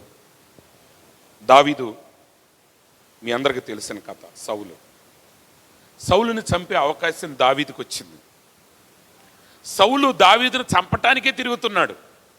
సౌలు దావీదుని చంపటానికి తిరిగేటప్పుడు, సౌలును చంపే అవకాశం దావీదుకు వచ్చినప్పుడు అందరూ దావీదుతో ఏమన్నారంటే, ఇదిగో సౌలు నీ చేతికి దొరికాడు, చంపే అన్నారు. అందరూ ఏమన్నారు? సౌలుని చంపేయమన్నారు. కానీ దావీదు అన్నాడు, యెహోవా అభిషేకం చేసిన వాణ్ణి నేను ముట్టను అన్నాడు. ఎందుకో తెలుసా? అందరూ ఎందుకు చంపమన్నారు, దావీదు చంపనని ఎందుకన్నాడంటే, అందరికీ అభిషేకం లేదు, కానీ దావీదు అభిషేకించబడినవాడు. దావీదు తను అభిషేకించబడినవాడు కాబట్టే ఒక అభిషేకించబడిన వాడి విషయంలో ఎలా ప్రవర్తించాలో దావీదు ఎరిగి ఉన్నాడు. అందరూ చంపమన్నా చంపలేదు, హృదయపూర్వకంగా చంపలేదు సౌలుని. హల్లెలూయా. మళ్ళీ ఎప్పుడు కూడా మరుసటి నుంచి సౌలు చంపడానికి ప్రయత్నించేటప్పుడు దావీదు ఎప్పుడు కూడా అనవసరంగా వదిలేసానండి, అప్పుడే వేసి పారేస్తే అయిపోయేది, అప్పుడే కొట్టేస్తే అయిపోయేది అని మరలా తన జీవితంలో ఎప్పుడు అన్న. మరలా రెండోసారి అవకాశం వచ్చింది. మళ్ళీ దావీదు ఏమన్నాడు? యెహోవా అభిషేకించిన వాడిని నేను ముట్టను. అంటే ఉపదేశాన్ని మరవలేదు దావీదు. కొన్నిసార్లు మనం ఒకసారి గుర్తుంటుంది, రెండోసారికి మర్చిపోతాం. కొన్నిసార్లు ఉపదేశ ప్రకారంగా నువ్వు పాటించినప్పుడు, నీకు నష్టం జరిగినప్పుడు నువ్వు ఉపదేశాన్ని విడిచిపెడతావు. ఈరోజే వరల్డ్ కప్ ఫైనల్ అనుకోండి, వరల్డ్ కప్ ఫైనల్ అనుకోండి, నువ్వేం ప్రార్థనకు వచ్చేసావు, ఒకడు వెళ్ళాడు. ఆ వెళ్ళొచ్చినాడు ఏం చేస్తాడు? వచ్చిన తర్వాత రే అసలు ఇండియా భలే కొట్టిందిరా, భలే కొట్టారు అని ఎంజాయ్ చేస్తూ ఉంటాడు. నీకేమనిపిస్తుంది? ఈరోజు కూడా నేను కూడా వెళ్ళకుండా ఉండుంటే బాగుండేది. చర్చికి వెళ్ళి ఏముంది, ఏదో వచ్చాడు కదా, అది అభిషేకం అంట, ఈయనమంట, దావీదు, సౌలు ఎప్పుడు చెప్పేదే కదా. ఎవరో చెప్పినా ఆదాము, అవ్వ, కయ్యను, హేబేలు, అబ్రహాము, లోతు, ఈ స్టోరీలే చెప్తారు. ఇక ఆయన న్యూజిలాండ్ నుంచి వచ్చినా, న్యూజిలాండ్ నుంచి వచ్చినా, అమెరికా నుంచి వచ్చినా పేతురు గారు అంటారు, లోబడమంటారు, ప్రార్థన చేసుకోమంటారు, ప్రభువు వస్తున్నాడు అంటారు. ఈ ప్రసంగాలు తప్ప ఏమీ ఉండవు. వెళ్ళాల్సింది అన్నీ కనిపించింది అనుకో, నువ్వు హృదయపూర్వకంగా లోబడలేదని అర్థం. కానీ దావీదు అభిషక్తుణ్ణి ముట్టవద్దు అనేది ఆయన హృదయపూర్వకంగా తీసుకున్న నిర్ణయం. అది ఆయన నిర్ణయం. కాబట్టే విడిచిపెట్టినప్పుడు సౌలు ఆయనతో స్నేహం చేయలా, మరలా చంపటానికే చూశాడు. కాబట్టి కానీ దావీదు ఉపదేశాన్ని మరవలేదు. అందుకని అన్నాడు, మరి ఒకసారి చంపే అవకాశం వచ్చినప్పుడు ఆయన్ను ముట్టలేదు. మీరు హృదయపూర్వకంగా చేయటం వచ్చిన రోజునే మీ జీవితంలో ఆనందిస్తారు. ఇంకా దానికి చెప్పాలంటే చాలా సమయం ఉంది, కానీ నేను వాటన్నిటి జోలికి వెళ్ళను. కానీ ఇంకొంచెం ముందుకు వెళ్తాను. చూడండి, అవి దీర్ఘాయువును సుఖజీవముతో గడుచు సంవత్సరములను శాంతిని నీకు కలుగజేయును. అంటే ఉపదేశాన్ని నువ్వు మరవకుండా హృదయపూర్వకంగా మీకు అప్పచెప్పిన పని మీరు చేయగలిగిన రోజున. యోసేపు ఉన్నారు. యోసేపు బానిసగా అమ్మబడ్డాడు. అయినా వాక్యాన్ని విడవల. ఆయన బానిసగా ఉన్నప్పుడు ఆయన చేతికి అప్పగించిన ప్రతి పనిని బాధ్యతగా చేశాడు. హల్లెలూయా. బాధ్యతగా చేశాడు. కాబట్టి ఆయన అంటున్నాడు, యోసేపుకి అప్పగించిన ప్రతి పని అభివృద్ధి చెందుతున్నది, దేవుడు దాన్ని ఆశీర్వదిస్తున్నాడు. అంటే దాని అర్థం ఏంటి? ఆయన ఏదో పని చేస్తుంటే దేవుడు ఆశీర్వాదం కాదు, ఆయనకు అప్పచెప్పిన ప్రతి పని చక్కగా చేస్తున్నాడు, బాధ్యతగా చేస్తున్నాడు. కాబట్టి ఇంకొక పని ఆయనకు అప్పగించడం జరిగింది. అంతకంటే పెద్ద పని అప్పచెప్పారు, ఆ పని బాధ్యతగా చేశాడు. చివరికి పోతీఫర్ ఏం చేశాడంటే తన ఇల్లంతటిని ఆయనకు అప్పగించేసి వెళ్ళిపోయాడు. ఎందుకంటే బాధ్యత కలిగి చేశాడు యోసేపు. యోసేపుకి జీతం దొరకదు తెలుసా మీకు? యోసేపుకి ఇన్సెంటివ్లు దొరకదు. ఎందుకంటే యోసేపు స్లేవ్, ఎంప్లాయ్ కాదు. ఎంప్లాయ్ అయితే వర్కర్గా చేరినోడు సూపర్వైజరు, సూపర్వైజర్గా చేరినోడు ఫోర్మెన్గా చేరినోడు అసిస్టెంట్ మేనేజర్ అవుతాడు. కానీ యోసేపుకి పనులు పెరుగుతాయి కానీ జీతం పెరగదు. కానీ అప్పగించిన ప్రతి పని హృదయపూర్వకంగా చేశాడు. అప్పుడు ఏం జరుగుతుంది? అవి దీర్ఘాయువును సుఖజీవముతో గడుచు సంవత్సరములను శాంతిని నీకు కలుగజేయును. ఈరోజు మీరు చదువుకునేటప్పుడు టెన్షన్స్ లేక బ్రతకాలంటే, మీకు డిప్రెషన్ రాకుండా ఉండాలి అంటే, తల్లిదండ్రులు ఏం కష్టపడి ఇక్కడ సంవత్సరానికి 2 లక్షలు 3 లక్షలు కట్టి సంవత్సరానికి ఫీజులు కట్టి ఏళ్ళని చేరుతుంటే వాళ్ళకి డిప్రెషన్లు వచ్చి వాళ్ళ ప్రాణాలు పోగొట్టుకుంటున్నారు. ఇక జీవితాంతం తల్లిదండ్రులకి డిప్రెషన్. ఎందుకు? చదవాలని ఆసక్తి పిల్లలకి లేనప్పుడు వాళ్ళని ఎంత చేసిన ఉపయోగం లేదు. కానీ మీరు గుర్తుపెట్టుకోవాల్సింది ఏంటంటే, మీ తల్లిదండ్రులు కష్టపడేది, మిమ్మల్ని చదివించేది, మీ జీవితంలో మీరు మీ తల్లిదండ్రుల కంటే ఉన్నతమైన స్థితిలోకి రావాలనేదే వాళ్ళ ప్రేరేపణ. అందుకోసమే అది మీకు అర్థమైన రోజున, మీకు పాఠం అర్థం కాలేదనుకోండి, అంటే స్టూడెంట్స్ కాబట్టి స్టూడెంట్ లెవెల్లో చెప్తున్నా, నీకు పాఠం అర్థం కాకపోతే మాస్టర్ని అడుగు, ఆయన తిట్టినా ఇంకోసారి వెళ్ళి అడుగు, కొట్టినా ఇంకోసారి వెళ్ళి అడుగు. ఎందుకనంటే నీకు చెప్పాల్సిన బాధ్యత అతనిదే, నువ్వు నేర్చుకోవాల్సింది ఆయన దగ్గరే. నీలో ఆ లోబడే స్వభావం ఉన్నప్పుడు అదేం చేస్తుందో తెలుసా? నీ శత్రువు కూడా, నీ మీద పగబట్టిన వాడు కూడా నీకు మేలు చెయ్యాలనే ఒక ఆశ పుట్టిస్తుందంట వాళ్ళు. మీరు తిరుగుబాటు చేశారనుకోండి, మీ స్నేహితులు కూడా మీ కీడు చూస్తారు. నాకు తెలిసిన ఒక సహోదరుడు ఉన్నాడు, ఒక్కరోడు చాలా చిన్న వయసులో ఊహించనంత సంపద సంపాదించే స్థితికి ఎదిగాడు. అతను కూడా ఊహించాల, నేను సంవత్సరానికి ఇంత సంపాదించగలను అనే స్థాయిని మించి ఉన్నతమైన స్థితికి ఎదిగాడు. 2-3 సంవత్సరాలు ఎలగబెట్టాడు. కొన్ని సమస్యలు ఎదురైనాయి, పొట్టి చేతులతో మిగిలిపోయాడు. ఆ సంగతి తెలిసి ఆయన నేను ఓదార్చడానికి వెళ్ళాను. ఆ సంగతి తెలిసి నేను ఓదార్చడానికి వెళ్ళాను. ఏం భయపడ మాకు, దేవుడు మరలా నిన్ను లేవనెత్తుతాడు, కంగారు పడ మాకు అని చెప్దామని నేను వెళ్తే, నేను వెళ్ళే టైంకి ఆ సహోదరుడు లేడు. వాళ్ళ అమ్మగారు ఉన్నది ఇంట్లో. సరే నేను చాలా బాధల్లో ఉన్నారు కదా, నేను కూడా బాధ తెచ్చుకుని, ఆంటీ ఏం కంగారు పడమాకు, బాధపడమాకని నేను ఆమెను ఓదార్చడానికి నేను వెళితే ఆంటీ గారు నవ్వుకుంటారా, నానా రా రా అంది. సంతోషంగా పిలిచింది. ఆంటీ మరి ఇట్లా నాన్న తమ్ముడికి ఇట్లా ఇబ్బందిగా జరగాల్సిందే నాన్న, ఆడికి అసలు ఆడికి అలా అవ్వాల్సింది. నేను ఎంతో కాలం నుంచి ఆడి కోసం నేను ప్రార్థన చేస్తున్నా. వాడు పెద్ద గర్విష్ట అయిపోయాడు, తిరుగుబోటు అయిపోయాడు. ఆడు తల్లిదండ్రులు అంటే లెక్క చేయట్లేదు, దేవుడు అంటే లెక్క చేయట్లేదు. నా ప్రార్థన వల్లే ఆడిని మొత్తం దేవుడు కొట్టేశాడు. ఇప్పుడైనా ఆడు మారాలని ప్రార్థన చెయ్యి, ముందే డబ్బులు సంపాదించాలని కాదు. నేనేమని చేస్తా, నాకు అర్థం కాల. అంటే ఇప్పుడు సొంత తల్లే తండ్రే వాడి యొక్క నాశనాన్ని సంతోషంగా స్వీకరించారంటే అర్థం ఏంటి చెప్పాలి? తిరుగుబాటు స్వభావం. ఏం స్వభావం అండి? తిరుగుబాటు స్వభావం. ఆడు ఎవరిని లెక్క చేయలేదు, వాడు ఏ వ్యవస్థని లెక్క చేయలేదు. వాడు ఇష్టానుసారంగా జీవించాడు కాబట్టి వాడి అభివృద్ధిని వాళ్ళ తల్లిదండ్రులే ఓర్చుకోలేకపోయారు. కానీ యోసేపు బానిస, యోసేపు బానిస. గవర్నర్ గారితో సంతకం చేపించి రావాలనుకోండి, ఇప్పుడు పని పడింది. ఇప్పుడు పొతిఫర్ ఇంట్లో నుంచి ఏం వేసుకెళ్ళాలి? ఈయన ఫార్చునర్ తీసుకుని వెళ్ళిపోయేవాడు. బానిస ఏంటి, ఫార్చునర్ వేసుకెళ్ళటం ఏంటి? ఎవరు అబ్జెక్షనో పెట్టలేదు. ఇల్లంతా ఆయన చేతిలోనే ఉంది, చెక్ బుక్ అంతా ఆయన చేతిలోనే ఉంది. ఆల్రెడీ పొతిఫర్ చెక్కుల మీద అన్ని సంతకాలు చేసేసి ఎంటీ చెక్ బుక్ ఎవరి చేతుల్లో ఇచ్చాడు? యోసేపు చేతుల్లో ఇచ్చాడు. ఎవరు అభ్యంతర పడల. మీకు తెలుసా, యోసేపు పొతిఫర్ ఇంట్లో పనిచేసినంతకాలం ఆయన ఎదుగుదలను చూసి అతన్ని ద్వేషించిన వాడు ఒక్కడు కూడా లేడు. ఇప్పుడు మీరు ఏదైనా కంపెనీలో చేరారు అనుకోండి, మీ సీనియర్ల కంటే మీకు ముందే ప్రమోషన్ వచ్చేస్తే మీరు చేరిన సంవత్సరానికి మీ పేరు డబల్ చేశాడు అనుకోండి, మీ పక్కన ఉన్న కొలీగ్స్ అందరూ కూడా మీ మీద ఏం చేస్తారు? కుట్రల్లో కుతంత్రాలు పన్నుతారు. మరి యోసేపు విషయంలో ఎవరన్నా బన్నారా?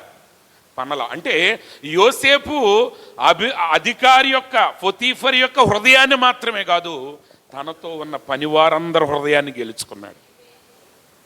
ఎందుకనంటే ఉపదేశమునకు లోబడి హృదయపూర్వకంగా దాన్ని నెరవేర్చేవాడికి సుఖ సంవత్సరాలను దేవుడిస్తాడు. అందుకే యోసేపు బానిసగా ఉన్న దినాలు కూడా సుఖంగానే బతికాడు. చెరసాలలో ఉన్నప్పుడు కూడా ఎలా బ్రతికాడు? ఆయన బాధలతో బతికాడు అనుకుంటారు మీరు. లేదు, చెరసాలకు వెళ్ళినప్పుడు యోసేపు, బైబిల్ ఏం చెప్తుందంటే చెరసాల అధిపతి సమస్తాన్ని యోసేపు చేతికి అప్పగించాడు. అంటే అందరికీ ఫుడ్ డిస్ట్రిబ్యూషను, మెడికల్ సపోర్ట్, ఏదైనా చెరసాల్లో జరిగేవన్నీ ఎవరి చేతిలో జరిగినాయి? యోసేపు చేతిలోనే జరిగినాయి. అంటే టెక్నికల్గా అతడు ఖైదీ, టెక్నికల్గా ఖైదీ అతను, కానీ in reality he is the jailer. కారణం ఏంటి? ఒక పని హృదయపూర్వకంగా చేసినప్పుడు ఆ పని నిన్ను ఉన్నతమైన స్థానానికి లేవనెత్తుతుంది. ఆ తగ్గింపు అనేది నిన్ను ఏం చేస్తుందో తెలుసా? నీ శత్రువులు కూడా వారి హృదయంలో నీకు మంచి చెయ్యాలనే స్వభావాన్ని కలిగేటట్టు చేస్తుంది. ఎప్పుడు? హృదయపూర్వకంగా ఆయన వాక్యానికి మీరు లోబడినప్పుడు. దయను సత్యమును ఎన్నడును నిన్ను విడిచిపోనీయకము, వాటిని కంఠభూషణముగా ధరించుకొనుము. దయను సత్యాన్ని. ఎప్పుడు కూడా దయగలిగి ఉండండి. ఎప్పుడు కూడా దయగలిగి ఉండండి. అంటే ఎట్లా అంటే 6 వారాలు కరెక్ట్గా అటెండ్ అయిన వాళ్ళందరికీ మేము ఒక సైకిల్ కొనిస్తామని పాస్టర్ గారు చెప్పారు అనుకోండి.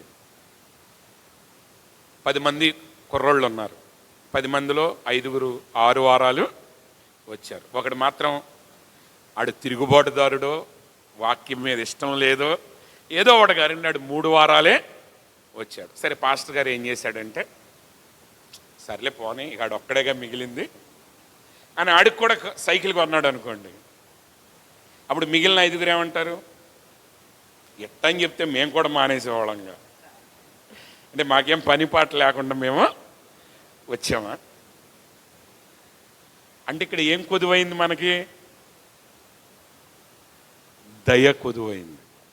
అంటే దీనికి ఇంకా చాలా లోతైన రిలీజియస్ మీనింగ్లు ఉన్నాయి. నేను మీ స్థాయిలో చెప్తున్నాను, చాలా జాగ్రత్తగా గమనించండి. అంటే నువ్వు కష్టపడి సాధించిన దాన్ని ఇంకొకటికి చేతగాని వాడుకో, బలహీనుడితో వాడితో పంచుకోవటానికి నువ్వేమి గర్వంగా ఫీల్గా మాకు. అర్థమవుతుందండి? అది దయ. జస్ట్ దయ చూపించండి. ఒకటి వెడల మీరు ఏదో నువ్వు అధికుడివి, నా ఎంత గొప్పోడు లేడు అని నువ్వు అనుకుంటా ఉన్నావు అనుకో, ఆ అహంకారం నిన్ను పతనం చేస్తుంది. కానీ నువ్వేం చూపించాలి? దయ చూపించాలి. పక్క వ్యక్తి విషయంలో ఏం చూపించాలండి? దయను చూపించాలి. బైబిల్ చెప్తుంది, దయను సత్యమును నిన్ను విడిచిపోనీయకు అన్నడు, వాటిని కంఠభూషణములుగా ధరించుకొనుము, నీ హృదయమును పలక మీద వాటిని వ్రాసుకొనుము. నువ్వు సత్యాన్ని వెంబడించు, వాక్యాన్ని వెంబడించు. వెంబడించలేని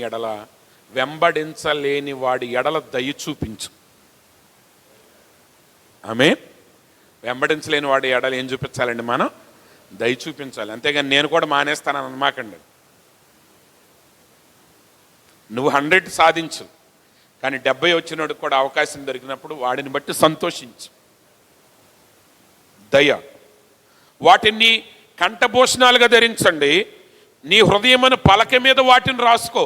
అంటే అది నీ హృదయంలో రాయబడాలి. అంటే నీ హృదయం ఎప్పుడు దయను కోరాలి. నీ హృదయం ఎప్పుడు కూడా ఏం కోరాలండి? దయను కోరాలి.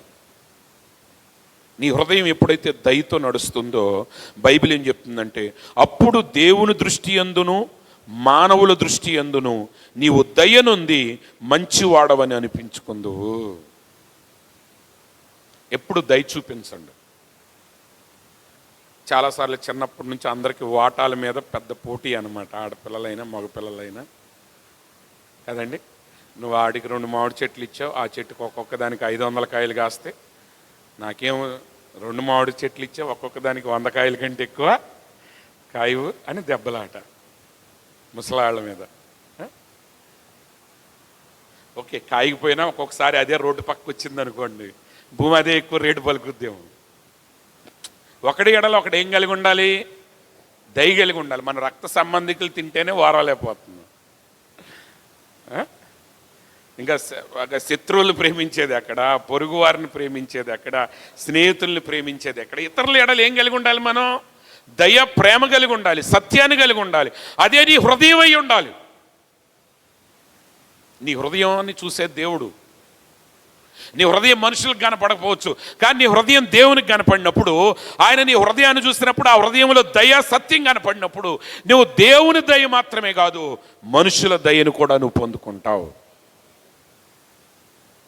ప్రియమైన సహోదరి సహోదరు, తర్వాత మాట అంటున్నాడు, నీ స్వబుద్ధిని ఆధారం చేసుకొనక నీ పూర్ణ హృదయముతో యెహోవా యందు నమ్మిక ఉంచుము. ఇక్కడే అన్నిటికంటే ప్రాముఖ్యమైంది. నీ స్వబుద్ధిని ఆధారం చేసుకోవద్దు. నువ్వు ఆలోచించేటప్పుడు నీకు చాలా ఆలోచనలు వస్తాయి. నువ్వు ఆలోచించేటప్పుడు నీకు చాలా ఆలోచనలు వస్తాయి. కానీ కొన్ని సంవత్సరాలు దాటిన తర్వాత ఈ ఆలోచన చెడ్డదనే సంగతి నీకే అర్థం అవుతుంది. ఇప్పుడు చిన్నప్పుడు చేసినవన్నీ, మీరు చిన్నప్పుడు చేసినవన్నీ ఇప్పుడు చెప్తా ఉంటే మీకు నవ్వు వస్తూ ఉంటుంది. అసద్దరాదు అంటే ఆ టైంలో అవి మీకు జ్ఞానయుక్తంగా అనిపించి ఉంటాయి. కానీ వయసు పెరిగిన కొలది మీకు ఎలా అనిపిస్తుంది అంటే, అప్పుడు చేసిన పనులు ఎలా చేసాము అలాగని అనిపిస్తుంది. అలాగే ఇప్పుడు మీరు ఆలోచించే ఆలోచనలు కూడా మీకు ఎంత కరెక్ట్గా అనిపించినా సరే, కొన్ని సంవత్సరాల తర్వాత నేను ఇంకా సరిగా ఆలోచించలేదని మీకు అనిపిస్తుంది. అర్థమైందా ఈ పాయింట్?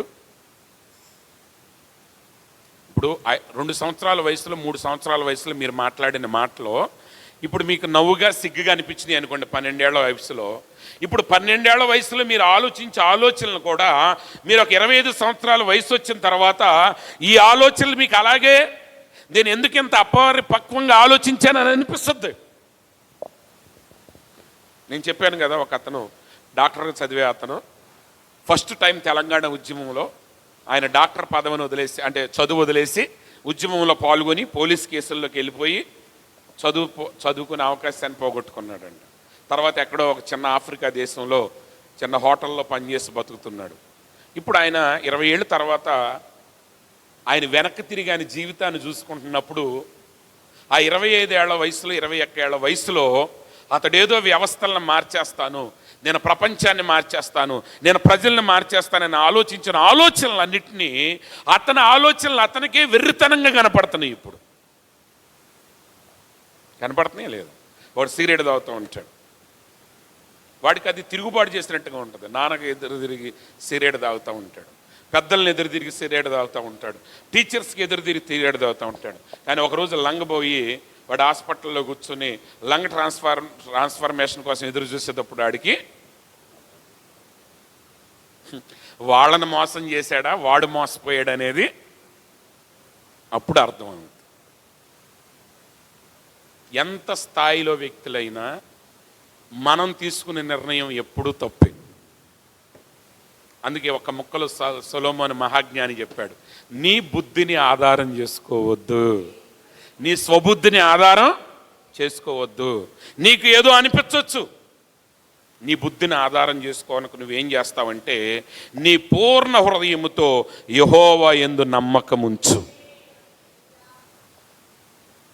ఆయన ఏం చెప్పినా నీకు అర్థమైనా అర్థం కాకపోయినా ఆయన నమ్ము, ఆయనకి అన్నీ తెలుసని నమ్ము. ఆయనకి నీ విషయంలో ఒక ఆలోచన కలిగి ఉన్నాడంటే ఆ ఆలోచన నీ కొరకే అని గ్రహించు. ఒకవేళ ఆ ఫలాన్ని నేను తినొద్దు అన్నాడంటే అది నీకు మేలని ఆలోచించు. అందుకే ఇర్మియాలో ప్రవక్త అంటున్నాడు, మీ గురించి నాకున్న ఆలోచనలు అవి మేలుకరమైనవి. దేవుడికున్న ఆలోచన ఏంటండి? మేలుకరమైనది. కానీ ఒకసారి నీకు నష్టం జరగవచ్చు, నీకు కష్టం కలగవచ్చు. యోబుకి కష్టాలు వచ్చినాయి, కానీ ఆ కష్టాల తర్వాత దేవుడు యోబును 2 అంతలుగా ఆశీర్వదించాడు. ఆ ఉద్దేశాన్ని కలిగే సాతానుడి చేత శోధించబడటానికి దేవుడు యోబు యొక్క జీవితాన్ని అనుమతించాడు. మామూలుగా చూసేటప్పుడు ఏంటండి యోబుకి ఇన్ని నష్టాలు జరగటం ఏంటి అని నీకు అనిపించవచ్చు, కానీ దేవుని సంపూర్ణ ప్రణాళిక బయలుపరచబడిన రోజున, మీ జీవితం మీకు అర్థమయ్యే రోజున, దేవుని ప్రణాళిక అంతా మీకు అర్థమైన రోజున మీ శ్రమలు కూడా మీకు ఆనందాన్ని కలిగిస్తాయి. అది ఇప్పుడు మీకు అర్థమైనా అర్థం కాకపోయినా నమ్మండి. ఆమేన్. మీరు కష్టపడేది కష్టం ఒక రోజున నీకు ఆనందాన్ని ఇస్తుంది. ఇప్పుడంటే హాస్టల్స్లో చాలా మంచిగా పెడుతున్నారండి. ఈవెన్ 10 years 15 years బ్యాక్ కూడా హాస్టల్లో ఫుడ్ సరిగా ఉండేది కాదు. ఇంకా 30-40 years క్రితం ఎట్లా ఉండేది తెలుసా? అక్కడ వాళ్ళు చెప్పేవాళ్ళు అన్నంలో మంచినీళ్ళు పోస్తే ఆ పురుగులు బయటికి తేలేయంట. అప్పుడు కొంతమందిని చదివించడానికి అంటే ఇంట్లో తిండి లేక కాదు, కానీ స్కూల్స్ ఉండే కాదు. హై స్కూల్కి వెళ్ళాలంటే విజయవాడ వెళ్ళాలి, డిగ్రీ చదవాలంటే మచిలీపట్నం కానీ గుంటూరు కానీ చదివించాలి. ఎక్కడో పెద్ద పెద్ద పట్టణాల్లో ఉండే. కొంతమంది ఈ కూలి వాళ్ళు పిల్లల్ని హాస్టల్లో పెట్టి చదివిస్తూ ఉంటే ఇంట్లోనేమో గడ్డ పెరుగు ఉండేది, అందరికీ ప్రతి ఇంట్లో పాడి ఉండేది ఆ రోజుల్లో కదండి. ప్రతి వాళ్ళకి పొలాలు ఉండేవి, మంచి ఆహారం దొరికేది ఇంట్లో. కానీ అక్కడ పురుగుల అన్నం దీన్ని కష్టపడి చదివిన వాళ్ళు తర్వాత రోజుల్లో గెజిటెడ్ ఆఫీసర్స్, ఎగ్జిక్యూటివ్ ఆఫీసర్స్, పెద్ద పెద్ద ధనవంతులు అయ్యారు. కానీ ఇప్పుడు వాడు గర్వంగా చెప్పుకుంటాడు, ఒకప్పుడు నేను చదవాలనే లక్ష్యం కలిగి వాడు పురుగుల అన్నం తిన్నాడు. అంటే వాడు పురుగుల అన్నం ఇంట్లో తిండి లేక కాదు, వాడు ఎదుట ఒక లక్ష్యం ఉన్నప్పుడు ఆ లక్ష్యం కోసం తనను తాను అర్పించుకున్నప్పుడు అప్పుడు పడిన కష్టాలు కూడా ఇప్పుడు ఒక ఉన్నతమైన జీవితాన్ని జీవించేటప్పుడు ఆ కష్టాలు అతనికి ఆనందాన్ని కలిగిస్తాయి. అర్థమవుతుందా? మీ జీవితం కూడా మీకు అర్థం కాదు, కానీ మీకు అర్థమైన తర్వాత మీరు చేయగలిగేది ఏమీ లేదు. మీకు అర్థమైన తర్వాత చేయగలిగేది ఏమీ లేదు. క్రికెటరు వాడు వయసులో ఉన్నప్పుడే ఆడాలి, వాడికి బలం ఉన్నప్పుడే ఆడాలి. అందుకని అన్ని టెక్నిక్లు తెలుసుకున్న తర్వాత వాడు ముసలోడు అవుతాడు. అప్పుడు కూర్చుని నువ్వు ఇట్లా కొట్టరా అని చెప్పాల్సిందే, కానీ అట్ట కొడటానికి ఇప్పుడు సునీల్ గవాస్కర్ పేపర్లో చెప్తూ ఉంటాడు, సచిన్ టెండూల్కర్ గారు చెప్తూ ఉంటారు ఎట్లా ఆడాల్సింది, ఆ షాట్ ఎట్లా కొట్టాల్సిందని. అంటే వాళ్ళు దాటిపోయారు, షాట్ కొట్టే ఏజ్ దాటిపోయింది. సలహాలు ఇచ్చే స్థితికి ఎదగమాకండి. మీరు చిన్న వయసులోనే సలహాలు ఇవ్వటానికి బయలుదేరొద్దు. మీరు చేయాల్సిన పని ఏంటంటే మీకు చెప్పిన పని హృదయపూర్వకంగా చెయ్యండి, లోబడండి, మీ జీవితాలు మీరు కట్టుకోండి. ఆ ప్రయాసలో మీరు శ్రమలు ఎదురైనా కష్టాలు ఎదురైనా ఆయన మీ గురించి ఒక మంచి ఆలోచన కలిగి ఉన్నాడని హృదయపూర్వకంగా నమ్మండి. మీ బుద్ధిని బట్టి మీ తల్లిదండ్రుల ప్రేమను అంచనా వేయమాకండి. మీ బుద్ధిని బట్టి మనుషుల ప్రేమని అంచనా వేయమాకండి. అంటే ఈరోజు జరిగే పరిస్థితులను బట్టి చెప్తున్నాను, ఒక మాట గుర్తుపెట్టుకోండి.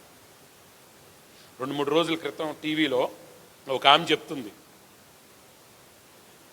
ఆమె ఏమంటుందంటే, 25 ఏళ్ల క్రితం మా నాన్న ఏడిపించి వెళ్ళాను, 25 ఏళ్ల క్రితం మా నాన్నే ఏడిపించి వెళ్ళాను, ఇప్పుడు నేను ఏడుస్తూ ఉన్నాను. ఇప్పుడు ఈ అమ్మాయి ఏడుస్తుద్దనే సంగతి 25 ఏళ్ల క్రితం తెలుసుంటే వాళ్ళ నాన్న హృదయం అర్థమయ్యేదా ఆ అమ్మాయి?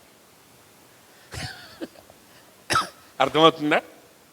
ఇది చెప్పాల్సింది. ఎందుకంటే ఇప్పుడు జనాలందరికీ ఓ పాస్టర్ గారు చెప్పాడు, ఎల్కేజీ నుంచే గర్ల్ ఫ్రెండ్ బాయ్ ఫ్రెండ్ లేకపోతే అదొక గిల్టీగా ఫీల్ అవుతున్నారు జనాలు. అనుకుంటారు ప్రేమ తాగుతాం, ప్రేమే ఏం ఉండదు. మీరు అనుకునే ప్రేమ అయితే నిజమే, కానీ మీరు అనుకున్నది ప్రేమ కాదు. మీరు అనుకునేది మీ జీవితానికి ఈ వయసులో మీరేదో అనుకునేది అది అలాగే ఉండదు. ఉంటుందా? ఉండదు. 25 ఏళ్ల క్రితం వాళ్ళ నాన్న, మరి వాళ్ళ నాన్న ఎన్ని రోజులు ఏడ్చాడు తెలియదు, కానీ ఏమి ఏడుపుకి మాత్రమే అంతం ఉండదు. పడే బాధలను బట్టి ఏడవాలి, నాన్న ఏడిపించామని ఏడవాలి. అందుకే మీ బుద్ధి వాడొద్దు, మీ బుద్ధి వాడొద్దు. ఎవరి బుద్ధి వాడాలి? దేవుడికి మిమ్మల్ని మీరు సమర్పించుకోండి. నీ తల్లిదండ్రులలో నీ పక్షాన మంచిగా చేయట్లేదని నీకు అనిపించినా నువ్వు తిరుగుబాటు చేయొద్దు, వాక్యానికి లోబడు. ఎందుకంటే తిరుగుబాటుని వాక్యం ఎప్పుడూ ఒప్పుకోవట్లేదు. నేను మరలా చెప్తున్నాను, ఈరోజు చాలామంది పెద్ద పెద్ద సేవకులు కూడా తిరుగుబాటు ప్రసంగాలు చేస్తారు. ఆడేదో పెద్ద డైనమిక్ స్పీకర్ అనుకుంటాడు. జాగ్రత్త, తిరుగుబాటు చేసేవాడికి తిరుగుబాటు చేసేవాళ్ళ మధ్య కూడా చోటు ఉండదు. అర్థమైందా? ఈ ఒక్క మాట మీకు అర్థమైతే మీ జీవితంలో మీరు ధన్యులు అవుతారు. తిరుగుబాటు చేసేవాళ్ళ మధ్య, అర్థమవుతుందా తెలుగుని చెప్పే మాట? తిరుగుబాటు చేసే వాళ్ళ మధ్య కూడా తిరుగుబాటు చేసిన క్షమించరు. అందుకే యేసు ప్రభు మరణమగునంతగా తనను తాను తగ్గించుకున్నాడు. మీ జీవితంలో కూడా తగ్గించుకోండి. హాగరు, శారా హాగర్ని బాధలు పెట్టింది. శారా హాగర్ని బాధలు పెట్టింది.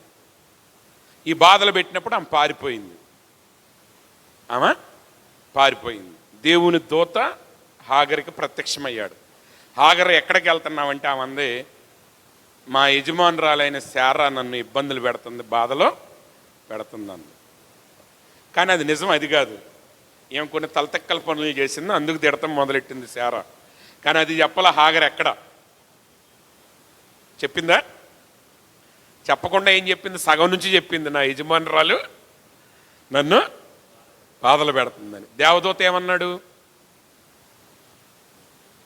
కార్మిక చట్టాల గురించి మనం తేల్చుకుందాం, హక్కుల గురించి మనం మాట్లాడదాం అన్నాడా? అనలా. దేవదూత అన్నాడు, నువ్వు తిరిగి ఇంటికి వెళ్ళి శారా చేతి కింద అణిగియుండు. నువ్వు వెళ్ళు, శారా నీ మాట వినేటట్టు నేను చేస్తాను అనలా. అణిగి, మీ జీవితాల్లో కొన్ని శ్రమల గుండా వెళ్ళవలసిన సమయాలు వచ్చినప్పుడు ఆ శ్రమల గుండా వెళ్ళండి. ఆమేన్. Don't escape it. నేను చెప్పాను కదా కొన్నిసార్లు, అంటే శ్రమలంటే లోకానుసారమైన తప్పు చేసిన శ్రమలు కాదు. నువ్వు కొన్ని కార్యాలు సాధించాలన్నప్పుడు కొన్ని శ్రమల గుండా నువ్వు వెళ్ళాలి. ఎవరో ఒక క్రికెటర్ పేరు నేను మర్చిపోయాను. ఆ క్రికెటరు ఆయన నేర్చుకునేటప్పుడంట కట్టికి పేదరికం అంట. అసలు క్రికెటర్లు అవ్వాలంటేనే కొంత డబ్బు ఉండాలి. లక్షలాది రూపాయల ఆదాయం ఉన్నవాడే క్రికెటర్ అవ్వగలడు. కానీ అతను లారీ డ్రైవర్ క్లీనర్గా చేస్తా ఒక సత్రంలో పడుకుని ప్రాక్టీస్ చేశాడంట. తర్వాత ఇండియా జట్టుకి ఎన్నికయ్యాడు. అంటే ఆ టైంలో అతడు పడిన ఆ శ్రమలు అనేది, ఆ శ్రమలు ఆయన విజయాన్ని సాధించిన తర్వాత అవే గొప్పగా చెప్పుకునే మార్గాలు అయ్యాయి. మీ జీవితంలో కూడా కొన్ని ఇబ్బందులు ఎదురవుతాయి, శ్రమలు ఎదురవుతాయి. అప్పుడు మీ స్వబుద్ధిని ఆధారం చేసుకోమాకండి, ఆయన జ్ఞానవంతుడని నమ్మండి. నిన్న ఆ పరిస్థితుల్లోకి తీసుకెళ్ళిన దేవుడికి అన్నీ తెలుసు అని మీరు నమ్మండి. యోసేపుని బానిసగా తీసుకెళ్ళిన దేవుడికి తెలుసు. ఆ మార్గం గుండా యోసేపుని ఎక్కడికి తీసుకెళ్తున్నాడు ఆయనకి తెలుసు. అందుకే బైబిల్ చెప్తుంది, నీ ప్రవర్తన అంతటి యందు ఆయన అధికారమునకు ఒప్పుకొనుము. ఆయన నిన్ను ఎక్కడ ఉంచాడో అక్కడ ఆయన అధికారాన్ని ఒప్పుకోండి. మనం ఎలా చేస్తాం యవనస్తులు? అసలు మానవులే అది. అందుట్లో యవనస్తులకి మరీ ఉంటుంది. ఎందుకంటే ఈ టైంలో బరువులు బాధ్యతలు ఉండవు కదా. యవనస్తులు అంటారు 1000 రూపాయలు లేవా, 2000 లేవా, 3000 లేవా అంటారు. ఏమంటారండి? 1000 రూపాయలు కూడా లేవా అంటారు. మా మేనమామ గారి కొడుకు, ఆయన కైనెటిక్ హోండా ఇంకా చాలా పెద్ద కంపెనీల్లో స్టేట్ లెవెల్లో మార్కెటింగ్ ఏదో లీడర్గా చేశాడు అనమాట. ఆయన ఒక మాట చెప్పాడు నాతో. ఒకసారి అన్నాడు ఆయన, అరే ఇన్ని లక్షలు సంపాదిస్తా కూడా సడన్గా 1000 రూపాయలు కావాలంటే కష్టం అవుతుంది, ఆలోచించాల్సి వస్తుంది బడ్జెటింగ్. ఇంట్లో చదువుకునేటప్పుడు వాళ్ళు కూలికి వెళ్తా రేపటికల్లా 500 కావాలంటే 500, 600 కావాలంటే 600 ఎట్టిచ్చారు ఇప్పటికి నాకు అర్థం కావట్లేదు అన్న. అది అంటే బరువు మోసేటప్పుడు తెలుస్తుంది. ఇప్పుడు మీ నాన్న 20,000 సంపాదిస్తున్నాడు అనుకోండి, ఆర్టీసీ బస్సులో వెళ్ళమంటావా నన్ను? కాలేజీ బస్సులో కాకుండా నన్ను అనిపిస్తుంది నీకు. కానీ నువ్వు 2 లక్షలు నెలకు సంపాదించేటప్పుడు కూడా మీ నాన్న 20,000తో సాధించిన పనుల్లో సగం కూడా చేయలేనప్పుడు నీకు అర్థం అవుతుంది.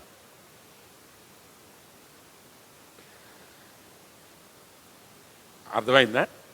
అందుకే ఆయన ప్రవర్తనకి, నీ ప్రవర్తన అంతట్లో ఆయన అధికారానికి ఒప్పుకో. నీ ఫ్రెండ్ కాలేజీల బస్సులో వెళ్తున్నాడు, నువ్వు ఆటోలో వెళ్తున్నావు. దేవుడు నిన్ను ఎందుకు ఆ మార్గంలో పెట్టాడు? నీ హృదయాన్ని చెడగొట్టుకోమా. హృదయపూర్వకంగా ఆ మార్గంలో నడిచి కాలేజీ బస్సా, ఆర్టీసీ బస్సా, ఆటో మీద వెళ్తున్నావు అన్నది కాకుండా చదివే విషయంలో లక్ష్య పెట్టి చదువు. అప్పుడు నిన్ను ఆయన ఉన్నతమైన స్థలానికి తీసుకొస్తాడు. తండ్రి దగ్గరుండి యోసేపు అన్నలు ఏమి సాధించలేకపోయారు. కానీ బానిసగా ఉన్న యోసేపు ఎక్కడికి వెళ్ళాడంటే రాజు తర్వాత రాజు అయిన స్థానానికి వెళ్ళాడు. ఎందుకు వెళ్ళాడు?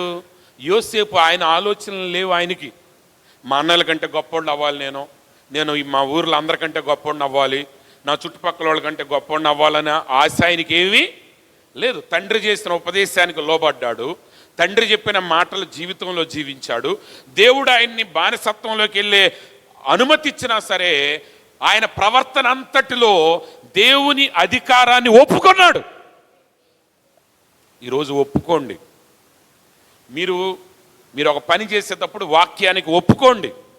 నువ్వు ఒక వివాహ స్థితిలోకి వచ్చావా, నీ సొంత నిర్ణయాలు తీసుకోవద్దు. వాక్యం ఏం చెప్తే ఆ వాక్యానికి నువ్వు లోబడు. ఒక స్నేహితులతో దెబ్బలాట అయిందా, ఆ విషయంలో వాక్యం చెప్పిన దానికి లోబడు. ఎప్పుడైతే నీ ప్రవర్తన అంతటిలో ఆయన అధికారానికి ఒప్పుకుంటావో, అంటే ఏంటో తెలుసా? నీ ప్రవర్తన అంతట్లో ఆయన అధికారాన్ని ఒప్పుకోమంటే నువ్వు పడుకునే దగ్గర నుంచి, లేచిన దగ్గర నుంచి పండుకునే వరకు, పండుకున్న దగ్గర నుంచి లేచే వరకు నీ శరీర ప్రాణాత్మలు చేసే ఏ పనైనా అది వాక్యానుసారమైనది అయి ఉండాలి. అది ఇంకా రాబోయే రోజుల్లో మీకు అర్థమవుద్ది, చెప్తాను నేను తర్వాత. నీ ప్రవర్తన అంతట్లో అంటే నువ్వు ఒక అధికారాన్ని సంపాదించావు, నువ్వు రెచ్చిపోవద్దు, అణిగి ఉండాలి. నువ్వు అణిగి ఉండకపోతే ఏమవుద్ది? నీ పతనాన్ని నీ తల్లిదండ్రులే సెలబ్రేట్ చేసుకుంటారు. నేను చూశాను, నా కళ్ళతో చూశాను. ఎవడో శత్రువులు కాదు, నీ పతనాన్ని నీ రక్త సంబంధులే సెలబ్రేట్ చేస్తారు ఆనందంగా. ఎందుకంటే నువ్వు హెచ్చించబడినప్పుడు నువ్వు తల వంచకుండా గర్వించి తిరిగావు కాబట్టి. పర్సనల్గా చూస్తే నేను అలాంటి వ్యక్తిని. నీ జీవితంలోనైనా ఎవడి జీవితంలోనైనా జరిగేది అదే. వాక్యానికి లోబడండి. ప్రవర్తన, నువ్వు లేచే విషయంలో వాక్యం ఏం చెప్తుందో అలాగే చేయి. నువ్వు చదువుకునే విషయంలో వాక్యం ఎలా చెప్తుందో అలాగే చేయి. నువ్వు సంఘంలో ఎలా ఉండాలని వాక్యం చెప్తుందో అలాగే చేయి. నీ తల్లిదండ్రుల విషయంలో ఒక పిల్లలుగా నువ్వు ఎలా ఉండాలని వాక్యం చెప్తుందో అలాగే చేయి. హానర్ దై ఫాదర్ అండ్ మదర్ అని ఉంది. నీ తండ్రిని తల్లిని సన్మానించు. నేను లోకంలో చెప్పను కానీ భక్తి ఎక్కువైన వాళ్ళు ఏం చెప్తారంటే, మా నాన్న తాగుబోతండి, మా అయ్యగారే మా తండ్రి, ఇంకా మా అయ్యగారే మా తండ్రి. ఇక అయ్యగారు పుట్టినరోజు వచ్చినప్పుడు మా ఆత్మీయ తండ్రి, శరీరమైన తండ్రి, ఆత్మీయమైన భర్త. అది అయ్యగారు పిల్లల్ని అడగాలి, వాళ్ళు ఎన్ని బాధలు పడుతున్నారు, వాళ్ళు బోరు అని చెప్తారు. మీరంటే ఒక పూట ప్రార్థనకి వెళ్తే సరిపోద్ది నీట్గా. అదే పాస్టర్ గారు జయకుమార్ గారు ఉన్నారనుకో, ఆయన వరుస పెట్టి మీటింగ్లో వస్తే ఇప్పుడు వాళ్ళ అమ్మాయిని కూడా వరుస పెట్టి తీసుకెళ్ళాలి. ఒకసారి తింటే బిర్యానీ సంతోషంగా ఉంటుంది, రోజు తింటే బాగుంటుందని అనిపిస్తుంది తినే వరకి. ఆమెకేంటండి రోజు తింటుంది, రోజు ప్రార్థనకి వెళ్ళొద్దు. అంటే నేను పాజిటివ్గా చెప్తున్నాను. దేవుడు నిన్ను ఎక్కడ పెట్టాడో వాళ్ళనే గౌరవించు. మీ తండ్రి తాగుబోతు అయితే ఊర్లో ఎవడో మంచోడు నీకు తండ్రి అవడం. దేవుడికి తెలుసు నీకు తాగుబోతుని ఎందుకు పెట్టాడు, నాకు తెలవదు, నీకు తెలవదు. కానీ నీ ప్రవర్తన విషయంలో దేవుని అధికారానికి ఒప్పుకో, ఆయన్ని గౌరవించు. వాక్యం చెప్తుంది, నీ తండ్రి పాస్టర్ అయితే గౌరవించు, నీ తండ్రి సంపాదిస్తే గౌరవించు, నీ తండ్రి మేయర్ అయినప్పుడు గౌరవించు, నీ తండ్రి ముఖ్యమంత్రి అయినప్పుడు గౌరవించు. మనలో హానర్ దై ఫాదర్ అండ్ మదర్. నీ తండ్రిని సన్మానించు. వాళ్ళు ఎలాంటి వాళ్ళైనా సన్మానించు, as a father, as a mother. అప్పుడు నువ్వు ఆయన ప్రవర్తనకి లోబడినట్టు, ఆయన అధికారానికి నువ్వు లోబడినట్టు. అంతేగాని తల్లిదండ్రులనే ప్రశ్నించి, తల్లిదండ్రులను తిరుగుబాటు చేసి వాళ్ళ విషయంలో మీరే కదా ఎవడైనా సరే. 40 సంవత్సరాలు 50 సంవత్సరాలు పరిచర్య చేసిన ఒక సేవకుడు అన్నాడు, తల్లిదండ్రుల్ని ఆయన సన్మానించకపోవటం వల్ల ఆయన పడిన బాధలు చెప్పి ఏడ్చాడు నాతో. ఆయనే కాదు ఎవడైనా ఏడవాల్సింది. నేను ఎందుకు ఒక గొప్ప సేవకుడు చెప్పానంటే, ఒక గొప్ప సేవకుడే తప్పించుకోలేనప్పుడు, ఇప్పుడు పాస్టర్ గారు పెట్రోల్ కొట్టించుకోకుండా బండి నడుపుకుంటూ వెళ్ళిపోతున్నాడు అనుకోండి, పెట్రోల్ అయిపోయిన తర్వాత బండి ఏం చేస్తుంది, అయిపోద్ది. నేను పాస్టర్ గారిని, నేను మీటింగ్కి వెళ్తున్నానంటే, ఇంకోటి సినిమాకి వెళ్తాడు, ట్యాంక్ నిండా పెట్రోల్ ఉంటుంది. అక్కడ నియమం ఏంటంటే బండి నడవాలంటే పెట్రోల్ ఉండాలి. సరే, దేవుడు సహజాతీతంగా పాస్టర్ గారు ఏదో తెలవకుండా పెట్రోల్ అయిపోతే సేవ కోసం తీసుకెళ్తాం, తర్వాత సంగతి. కానీ నియమం అనేది నియమమే.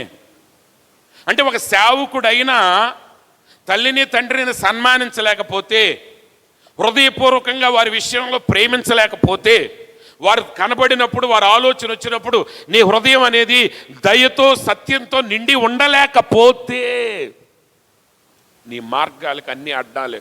కొంతమంది అంటారు, మేము ఏం చేసినా కలిసి రావట్లేదండి, అన్నీ అడ్డాలేనండి. ఎందుకు అడ్డాలు రావు? ఆయన ప్రవర్తనకి నువ్వు తిరుగుబాటు చేస్తున్నావు.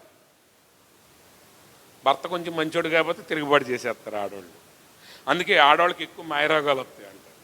మాయరోగం అంటే కనబడుతుంది, దానికి ఏమీ అర్థం కాదు. వీళ్ళు 100 రోగాలు చెప్తారు, డాక్టర్లు ఏమీ లేవంటారు. ఎందుకు లేవంటే ఇప్పుడు ఏం తిరుగుబాటు చేసేది కనపడదు కదా ఎంఆర్ఐ స్కాన్లో. ఇప్పుడు బ్రహ్నాం గారిది టైంలో ఆయన మిస్సెస్ తలుపు ఈడ్చిపెట్టి కొట్టిందంట.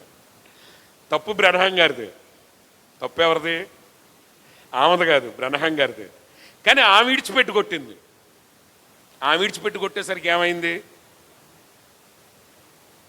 ఆమెకి క్యాన్సర్ కణితి వచ్చేసింది.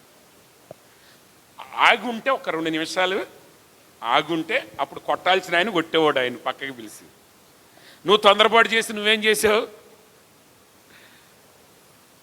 జీవితాల్లో కొన్ని పరిస్థితులు ఎదురవుతాయి. మైక్ సివార్ట్ గారు ఒక కథ చెప్పాడు నాకు, అంటే స్టూడెంట్లకే చెప్పాడులేండి. ఎట్లాగే ఆ మాట ఎప్పుడు గుర్తుపెట్టుకోండి. ఆయన బిల్లీ గ్రహం గారి భార్య అంట. ఆమె ఎక్కువ మంది కుటుంబం అంట వాళ్ళది, 7-8 మంది 9 మంది పిల్లలు సంథింగ్, పెద్ద కుటుంబంలో వచ్చింది ఆమె. అయితే మరి ఏ పరిస్థితుల వల్ల కానీ ఆమె హాస్టల్లో ఉండాల్సిన రావటం వల్ల ఆమె ఎక్కువగా ఒంటరిగా ఉండాల్సి వచ్చేదంట. ఆమె ఒంటరిగా ఉండాల్సి వచ్చేదంట. హాస్టల్ గదిలో ఎప్పుడు ఒంటరిగా ఉండేదంట. ఇంట్లో నుంచి కూడా చుట్టాలు తల్లిదండ్రులు రావడానికి అంత వీలయ్యేది కాదు. ఇప్పుడంటే వెంటనే బైక్లు వచ్చినాయి కాబట్టి హైదరాబాద్ కూడా డాడీ అనగానే వెళ్ళి వచ్చేస్తున్నాం. అలా ఉండేది కాదు. ఆ అమ్మాయి జీవితం అంతా అంటే మోస్ట్ ఆఫ్ హర్ లైఫ్ ఒంటరిగా బతికిందంట. సరే ఆమె ఒంటరిగానే బతికింది. తర్వాత బిల్లి గ్రహం గారిని పెళ్లి చేసుకున్న తర్వాత ఇంకా ఆయనకి ప్రపంచం అంతా మీటింగ్లకి వెళ్తాం వల్ల ఆమె ఇంకా ఒంటరిగానే పిల్లల్ని రైజ్ చేయాల్సి వచ్చిందంట. 4 పిల్లలు 5 పిల్లలు నాకు గుర్తులేదు వాళ్ళకి. 5 పిల్లలను కూడా మంచిగా కష్టపడి పెంచింది. కానీ ఆమె జీవితంలో ఒంటరితనం అనేది అలాగే మిగిలిపోయింది. కానీ ఆమె బాల్య దినాల్లో ఒంటరిగా బ్రతకటం అనే లక్షణం ఏం చేసిందంటే, ఆయన భారత సేవ చేసేటప్పుడు ప్రపంచవ్యాప్తంగా ఆత్మలు రక్షించేటప్పుడు ఒంటరిగానే తన కుటుంబాన్ని కట్టగలిగిన స్థితిని తీసుకొచ్చింది. ఆ రోజు ఒంటరితనం తన కుటుంబాన్ని రైజ్ చేయడానికి ఉపయోగపడింది. ఆమె అలా ఒంటరిగా ఆయన ఇబ్బంది పెట్టకుండా ఉంది కాబట్టే ఆయన ప్రపంచవ్యాప్తంగా గొప్ప సేవ చేయగలిగాడు. అర్థమైందా? అంతేగాని ప్రతి పూట ఆయనతో గొడవ పెట్టుకుని ఉంటే, ఇప్పుడు అదే ఫ్యామిలీతో తిరిగింది అనుకోండి, ఇదిగో నా పుట్టినరోజు అయితే 10 మంది వచ్చి నాకు విష్ చేస్తారు, నేను ఎప్పుడు ఒంటరిగా వెళ్ళలేదు, మా నాన్న ఇటు పక్క, మా అమ్మ ఇటు పక్క, మా పెద్దన్న ఇటు పక్క ఉన్నాడు, నిన్ను చేసిన కాడ నుంచి నువ్వు అట తిరుగుతున్నావు ఇట తిరుగుతున్నావు అని దెబ్బలాడి పెట్టుకుంది అనుకోండి, ఏమయ్యేది? అంటే నీ జీవితంలో జరిగే మంచి చెడు అన్నిటినీ నువ్వు ఆయనకి లోబడినప్పుడు, పౌలు గారు అంటున్నాడు, మనం దేవుణ్ణి ప్రేమించినప్పుడు, మనగా దేవుణ్ణి ప్రేమించు వారికి అనగా ఆయన సంకల్పం చొప్పున పిలువబడిన వారికి మేలు కలుగుటకై సమస్తమును సమకూడి జరుగుతున్నాయి. ఎస్, అందరికీ అపోస్తుడైన పౌలు గారు లాంటి తండ్రి ఉండాలని అందరూ కోరుకుంటారు. యేసు ప్రభు లాంటి కాపరు ఉండాలని అందరూ కోరుకుంటారు. యోసేపు లాంటి సహోదరుడు ఉండాలని కోరుకుంటారు. మనం రూబేరు అయినా పర్లేదు, కానీ మన పక్కన ఉండడం మాత్రం యోసేపు అవ్వాలి. మనం మాత్రం రూబేను యోధాలాగా యోసేపును గోతులు ఎత్తానే ఉంటాం. ఏమో నీ జీవితాన్ని ఆయన నడిపిస్తున్నాడు. ఆయన నడిపించేటప్పుడు ప్రతి పరిస్థితిలో నీ హృదయం ఆయన మీద ప్రేమ, దయ, సత్యం కలిగి అధికారానికి లోబడండి. అప్పుడు నీ ఎదుట ఉన్న అడ్డాలన్నిటిని ఆయన తొలగించి నీ జీవితాన్ని ఉన్నతమైన స్థితికి తీసుకెళ్తాడు. ఈ ప్రసంగం ఈ రోజుకు మాత్రమే కాదు, మీరు 100 ఏళ్ళు దాటిన తర్వాత, మీరు సాధించాల్సిన సాధించిన తర్వాత కూడా మీరు వెనక్కి తీసుకున్నప్పుడు, వెనక్కి తిరిగి ఈ మాటలు విన్నప్పుడు ఆ స్థితికి మిమ్మల్ని తీసుకెళ్ళింది ఈ మాటలు అనే సంగతిని మీరు గ్రహిస్తారు. కాబట్టి ఇంటికి వెళ్ళిన తర్వాత ఈ మాటలు మరలా చదవండి, ఒక్కొక్క వచనాన్ని చదవండి, ప్రార్థించండి.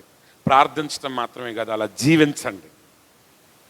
కష్టమైన నష్టమైన ఒకటే దేవుణ్ణి కోరండి, ప్రభువా ఈ పరిస్థితుల్ని జయించే శక్తినివ్వు. ఆ ప్రార్థన చేయండి. మీరున్న స్థితిలో దేవుణ్ణి అధికారానికి లోబడండి. ఎస్, నువ్వు ఈ స్థితిలో ఉన్నావా, రోగివా, నో ప్రాబ్లం, ఆయన స్వస్థపరిచే దేవుడు. ఆయన అధికారానికి లోబడు. నువ్వు ఒంటరిగా ఉన్నావా, నో ప్రాబ్లం, ఆయన నీతో ఉన్న దేవుడై ఉన్నాడు. ఆయన చెప్పాడు, నేను నిన్ను అనాథలుగా విడవను, నేను నీకు తోడై ఉంటాను. నువ్వు మేలు చేసావా, జనాలు నీకు కీడు చేశారా, డోంట్ వర్రీ. జనాలందరూ కీడు చేసినా సరే ఆయన ఇంకా వారికి మేలు జరగాలని ప్రార్థన చేశాడు. నువ్వు కూడా అలాగే ప్రార్థించు. ప్రతి పరిస్థితిలో నీ ఊహను నమ్మొద్దు, నీ ఆలోచన నువ్వు నమ్మొద్దు, నీ ప్లాన్స్ నువ్వు నమ్మొద్దు. వాటన్నిటిని పక్కన పెట్టి నీ ఆలోచనకి మించిన ఆలోచన ఆయనకు ఉన్నదని తెలుసుకుని ఆయనతో నువ్వు సహవాసం చేసినప్పుడు ఆయన ఆలోచన నీకు బయలుపరుస్తాడు, ఆయన చిత్తాన్ని నీకు బయలుపరుస్తాడు. ఆయన చిత్తం నీకు బయలుపరచబడినప్పుడు నీ శ్రమే నీకు ఆనందం అవుతుంది. ఆయన పొందిన శిలువ మరణమే ఆయన పొందిన ఘనతకు కారణమైంది. నీ జీవితం కూడా ఆయన అధికారానికి ఒప్పుకుని నడవండి. మీరు చిన్న వయసులోనే మీరు గుర్తుపెట్టుకోండి, మీ వయసు ఎంత అనేది ముఖ్యం కాదు. నువ్వు దేవుని సృష్టి అయి ఉన్నావు, ఆయన చేతి పని అయి ఉన్నావు. ఒక గొప్ప లక్ష్యాన్ని ఆయన నీ ఎడల కలిగి ఉన్నాడు. కాబట్టి ఆ లక్ష్యం వైపు మీ ప్రయాణాన్ని కొనసాగించండి. దేవుడు మిమ్మల్ని దీవించి ఆశీర్వదించునుగాక. ఆమేన్. God bless you.